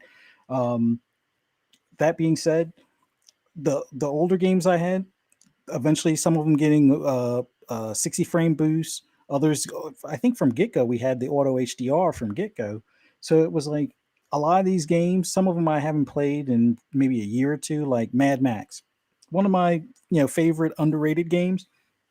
Fired that up because I think that was one of the first like old back compact games I wanted to fire up, because they never had an HDR patch for it on the One X, and that was one of those games I kind of wish they did. And it looked amazing. It was great having those older games look like that I already own from my catalog of games. Having them play and look awesome was an amazing thing from start. Um, the catalog as far as new games, a little bit on the lighter side than what I would have preferred.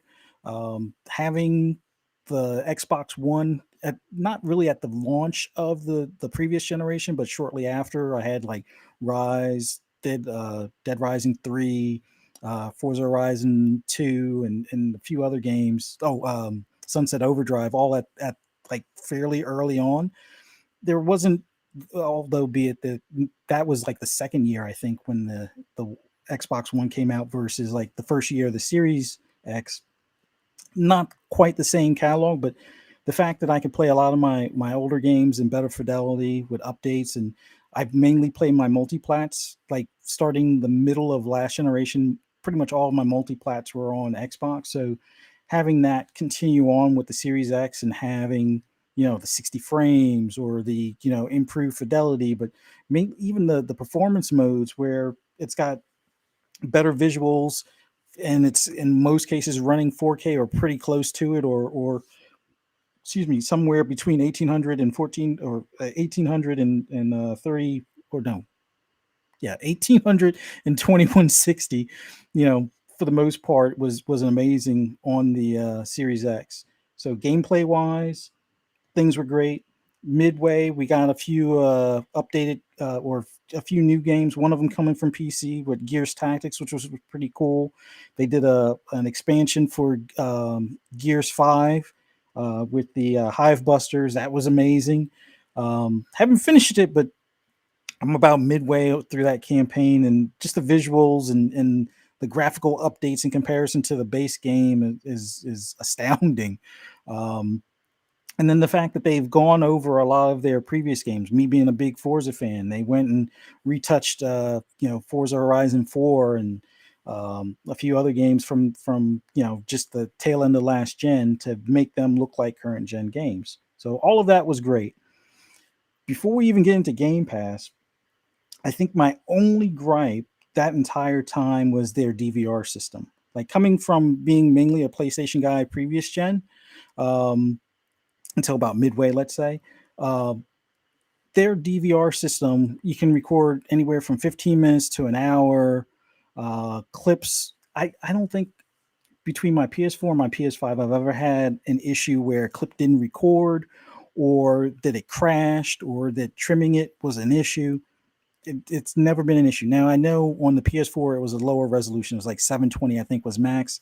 And I think the PS5, I think you can do stills in 4K, but I don't think the video's in 4K. I could be wrong. I think it's 1080, or at least uh, coming from GT Sport, it's 1080, but it might be more game based as opposed to the actual device base. But never had an issue with the DVR on the PS4 or PS5, Series X, and even towards the tail end when they changed the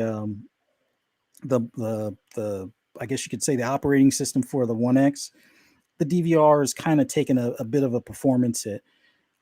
Fast forward to now, it's a bit of a nuisance. It's not a game breaking nuisance where I'm going to throw my console in the toilet or anything like that, but it is a bit of a nuisance because seeing these visuals in games like Horizon 5 and even like Insurgency Sandstorm, it's not the prettiest game to look at, but it is a very fun game. And there are certain like heated moments where it's like we're under a ton of gunfire and we somehow survive. And I want to record those clips, and it's like it crashes, and it's like, that is like, and it's whether I do an external or base it on the internal, it without fail, it seems like those most crucial clips are the ones that just disappear from history. It's like, so it's telling me I probably need to do an external recording device or something. But aside from that, that's been my only gripe with the Xbox in general has been the DVR, and then some things that are kind of like collateral damage afterwards, where it's like kind of like what Key was talking about with his store. Like if I switch from the dashboard to the store or switch from the dashboard to like clips, or sometimes I don't think it switches properly, so I get this blank screen. I can tell that some things are running in the background, but it's like I have to do a restart or a hard reboot for it to fix itself. But it seems like that's been an issue more so if it's running for beyond 4 hours or something like that. But aside from that, let's get to Game Pass. So Game Pass, when it first came out in 2017, it was kind of like, I'll go with this so I can save some money on some of the games that my kids want, and I don't really feel like spending 50 or 60 bucks on. To now what it is today, it's like we never really thought about day and date games, but just this past year we had MLB The Show, which it was awesome that it was coming to Xbox to begin with, but the fact that it was day and date in the service, I don't know who they had to smack around or who Phil had to beat up, but that was like one awesome negotiation that they pulled off. And Outriders, yes, it was broken. It had its issues. I blame Square on that, and the devs not recognizing a little bit of a gear glitch that they had faster. But to have that as like a day and date game, one that I was kind of on the fence, enjoyed it until the glitches started happening. It was like a game changer for the most part. And a lot of these smaller games, which I'll be honest with you, when Xbox picked up Double Fine, that was kind of like one of those studios I was like, okay, I guess, family oriented games, history, blah, blah. It didn't really appeal to me. But the fact that it was in Game Pass and I enjoyed it as much as I did, I actually purchased the game. Yes, I know it's not leaving Game Pass for the history of Game Pass, but I enjoyed the game that much that I want to own it. So in case if I ever do lapse on my Game Pass subscription, I still have access to that game. It meant it was that enjoyable to me. Same thing with like 12 Minutes. There was another game. Wound up purchasing it after the fact because I know since it's not a first party studio, it will eventually leave the service. I enjoyed that game. Hades was another one, which I was never really into these roguelike type games. But that one caught my attention, enjoyed it thoroughly, purchased it. Now I went and purchased Death's Door based on that same premise. Was a little bit disappointed. It's not that it's a bad game, it's just the timing of it compared to Hades is a little bit slower paced than I like. I don't like having to take 6 minutes to kill one enemy where I can only hit it 2 or 3 times here and there, as opposed to I could just rush in and slice the crap out of it if I built my build right. But all things being said, Game Pass has been a huge step up in 20 or from 2017 to now as far as what it provides. And this past year, they've made it almost as hard as it used to be when I would just buy games, day one, pre-order them, and most of the time would only get to play like 2 out of the 4 games I'd buy. Now that I'm getting bombarded with these games, but it's like I can come back to them, or I can at least try them out and see if this is really what I'm into. Okay, this is a game that hits Game Pass day and date. I'll try it.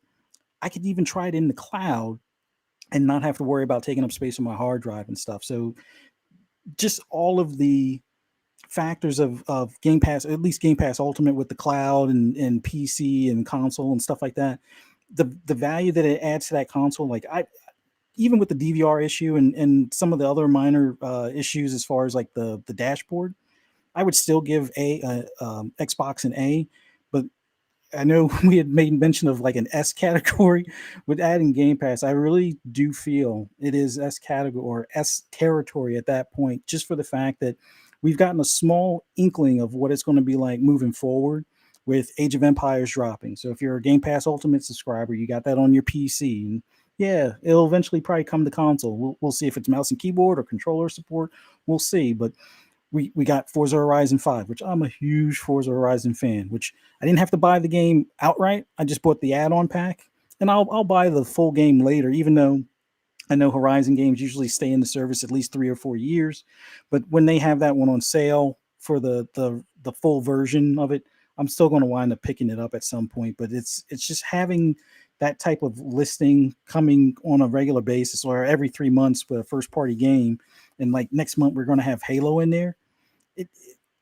There's no way to express how excited I am for Xbox, in the sense that as much as games cost these days, and some of them even costing $70 plus, it's like this, having 2 kids that have an Xbox and gaming PCs and phones and all that, and trying to make sure there's games everywhere so I don't have to buy them multiple times and whatnot. Just short of them having a family plan, I'm 100% on board with what they've been doing this past year. And I actually give them an S tier category if we even want to go that high of a rating at this point. But like I said, the minor issues I've had, I still give them an A. I know they're going to be working on the DVR stuff. I hope they reevaluate this 4K dashboard, because I'll be honest, it wasn't needed for me. The dashboard was fine without it being 4K, but it seems like it's brought a few little bugs and glitches with it. But outside of that, the DVR is my only sore spot with the Xbox. Everything else has been fantastic.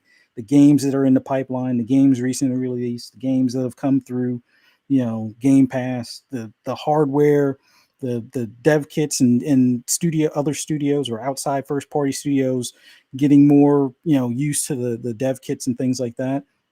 We're seeing better quality games and more fluid, consistent, and better frames and better visuals out of all these games coming. So I give Xbox an A by itself. Add Game Pass as S tier. That's all I got. Yeah, man. Hey, I forgot to point. say something. Let's talk about the packaging of the series. Oh yeah. Oh man, that was good. That made me feel like a freaking 8-year-old at a birthday party that get that gift you've been telling mommy and daddy about. And when he open it up, I just started smiling ear to ear, like, baby sweet Jesus, thank you. This is beautiful. Yeah. They definitely knocked it out of the park with the packaging. The PS5 packaging was a little bit on the brittle side. The outer shell is kind of terrible. Yeah, the Series X and even the Series S, I understand it's an egg case, but the fact that it's like wrapped and it's got like not a bow, but it has that sleeve on it. Like the kids were jazzed about it. They were like, this is awesome. They went through all this trouble to package the game. They were like, and like you could see like that Cheshire Cat grin on their face when they opened it. So yes, it was awesome just the way they laid that out.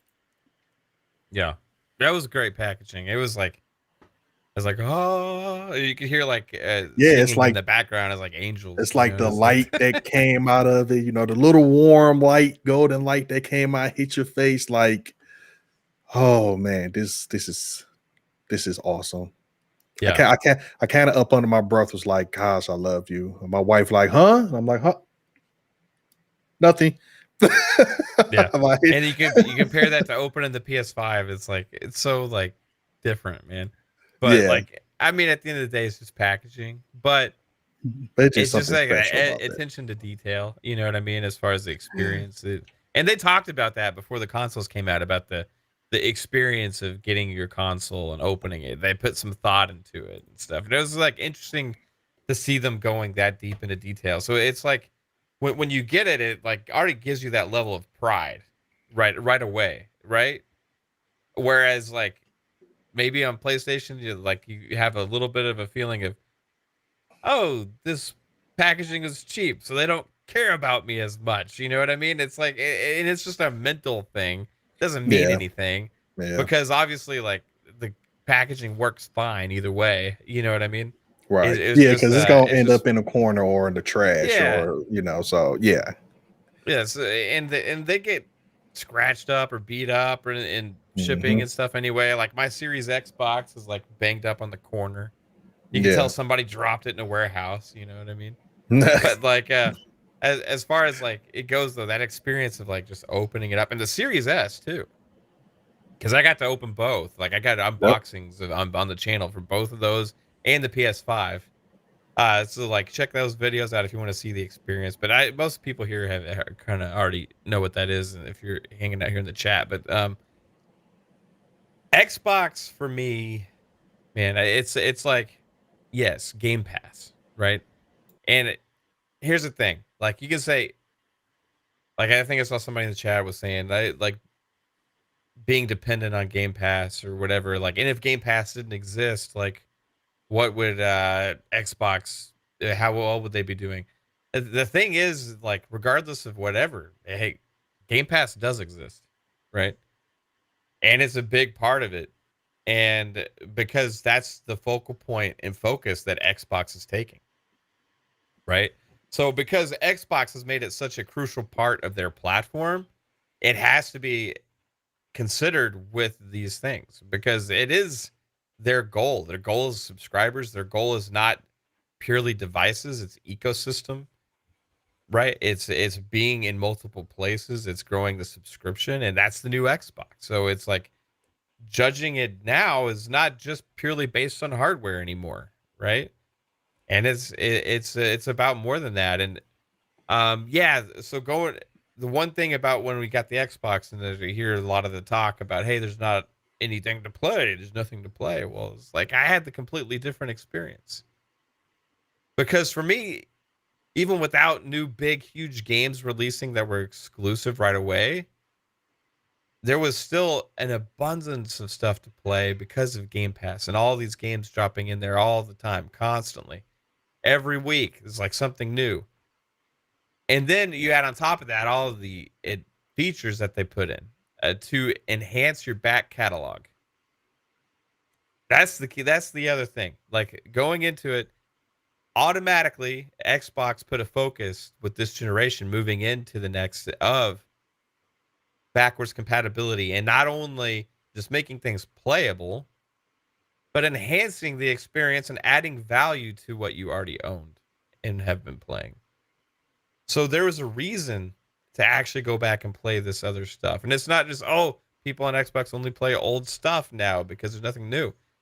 Those experiences are good. Like when they actually add enough value to something or enhance it enough that actually makes me enjoy it more or care more or go back and play that stuff. And I actually went back and played stuff that I never finished before because I didn't wasn't enjoying the experience.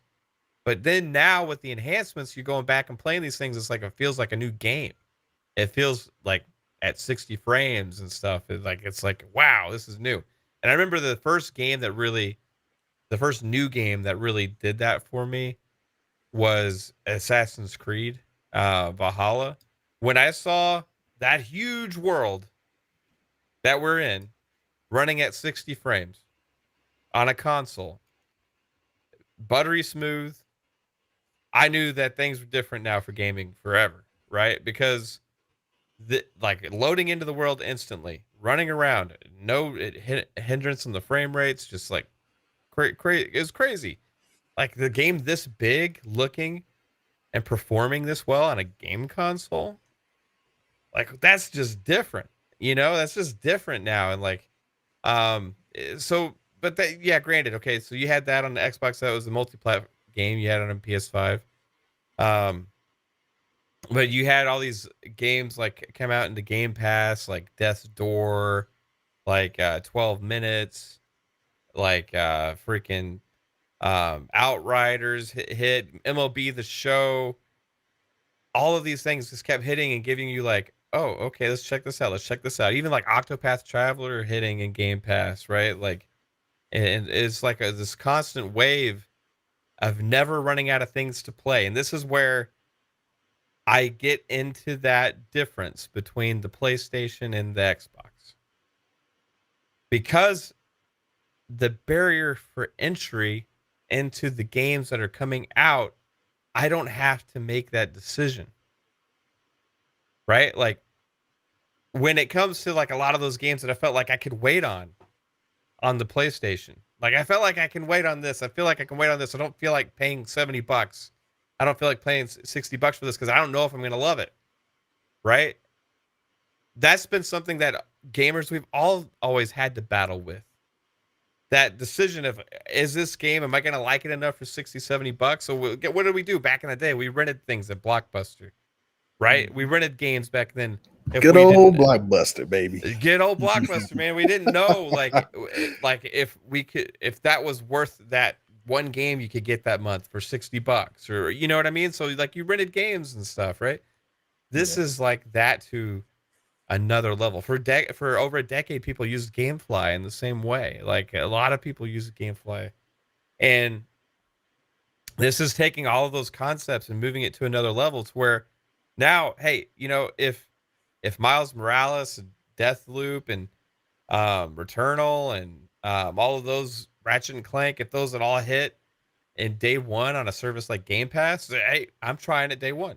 You know what I mean? I'm playing it day one. Like they're getting my money, hands down, no questions asked, because the barrier for entry there is so low, right? So it's caused me on Xbox to play a lot of things that I never would have played otherwise, because I don't have to make that decision, right? I don't got to make that. I don't got to say, man, like the budget, what does the budget look like? Or, like if I buy this and I can't get this, I can't do that.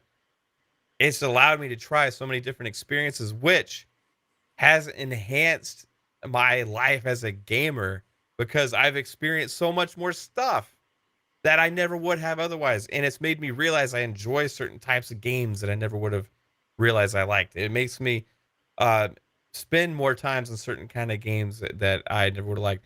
And the games that I had been planning on buying, a lot of those hit the Game Pass, and I know I'm subscribed to the service. So guess what? I got to save that money. And I guess what I'm doing with that money? I'm using it and buying another game. Mm-hmm. You know what I mean? Like it just increases the amount of games like I can take in and experience, and it's insane.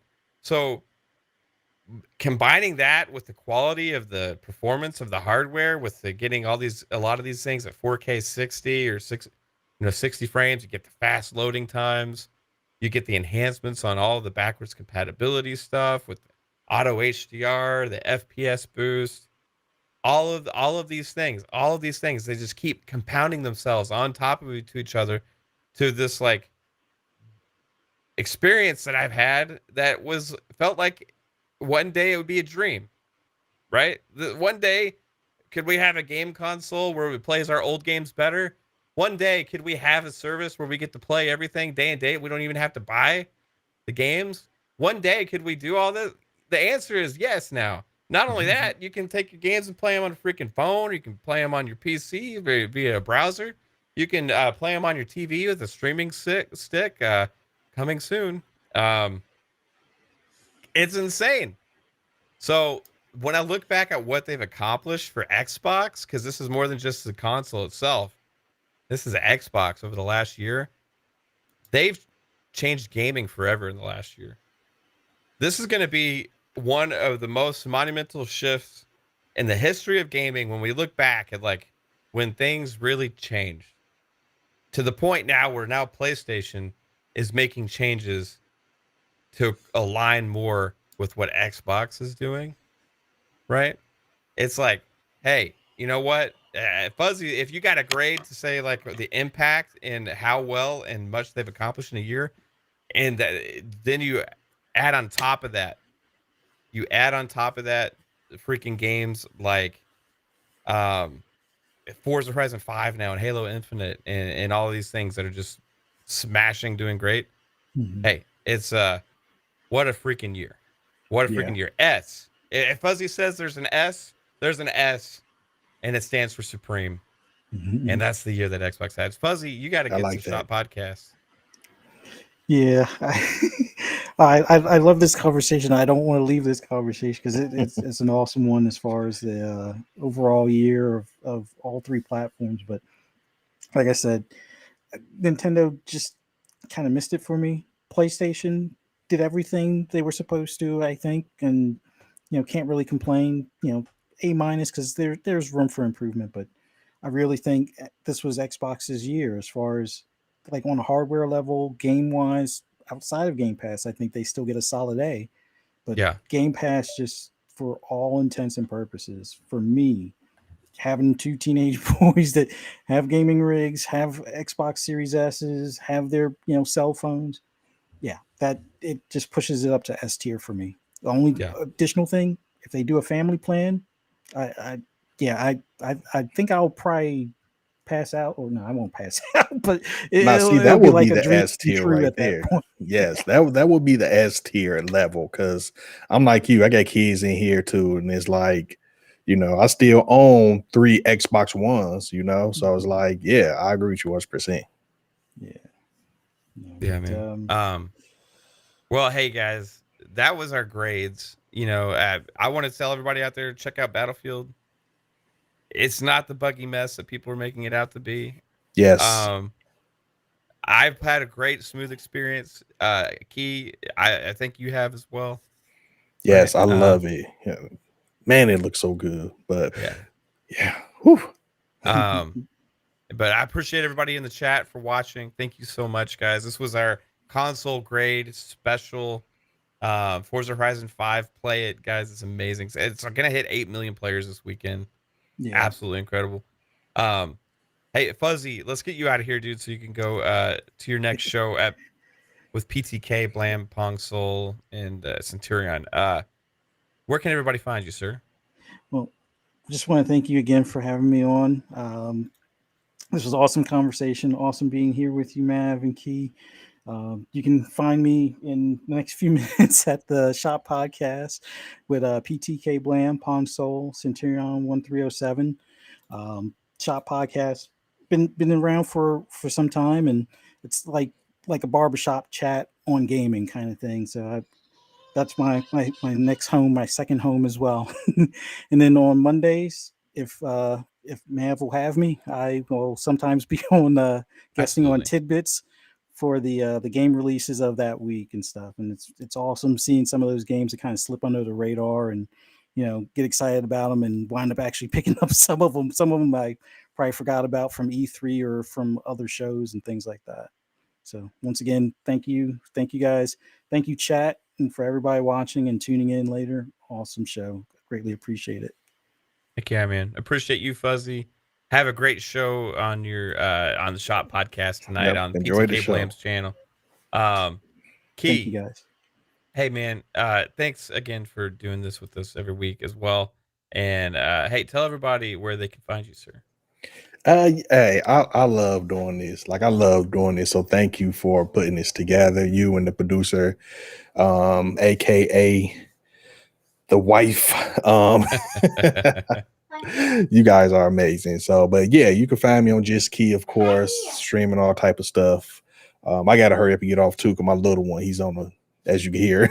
But Yeah, daddy. yeah, daddy, come here. But yeah, you guys can find me on my channel, Just Key. You can find me here on Saturdays, of course, talking about games and just having a blast. And I'm always on Twitter, you know, trying to keep up to date on everything. So Gaming Key on Twitter as well. Then yeah, I love this, man. I love this. Is great. So thank you guys. I see you guys have told me, you know, I'm doing good and whatnot, and I'm great to the community, and I really appreciate that. So chat, thank you guys so much, man. You guys are the best. And again, Mav, thank you for putting the show together and just allowing us to just be part of it.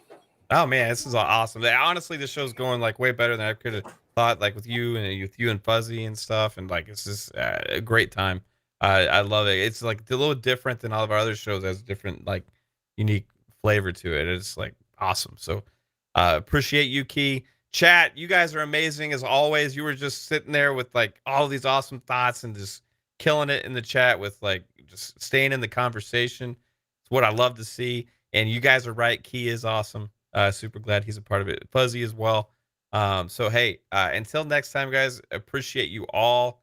We'll be back on Monday for tidbits. Wednesday, you'll see us on Fun Pop. Thursday, PM in the PM. Friday, Xbox Ultimate Podcast.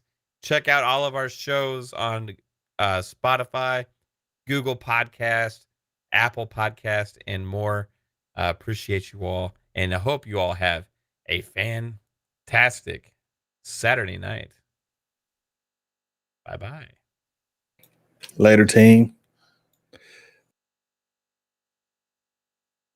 There we go.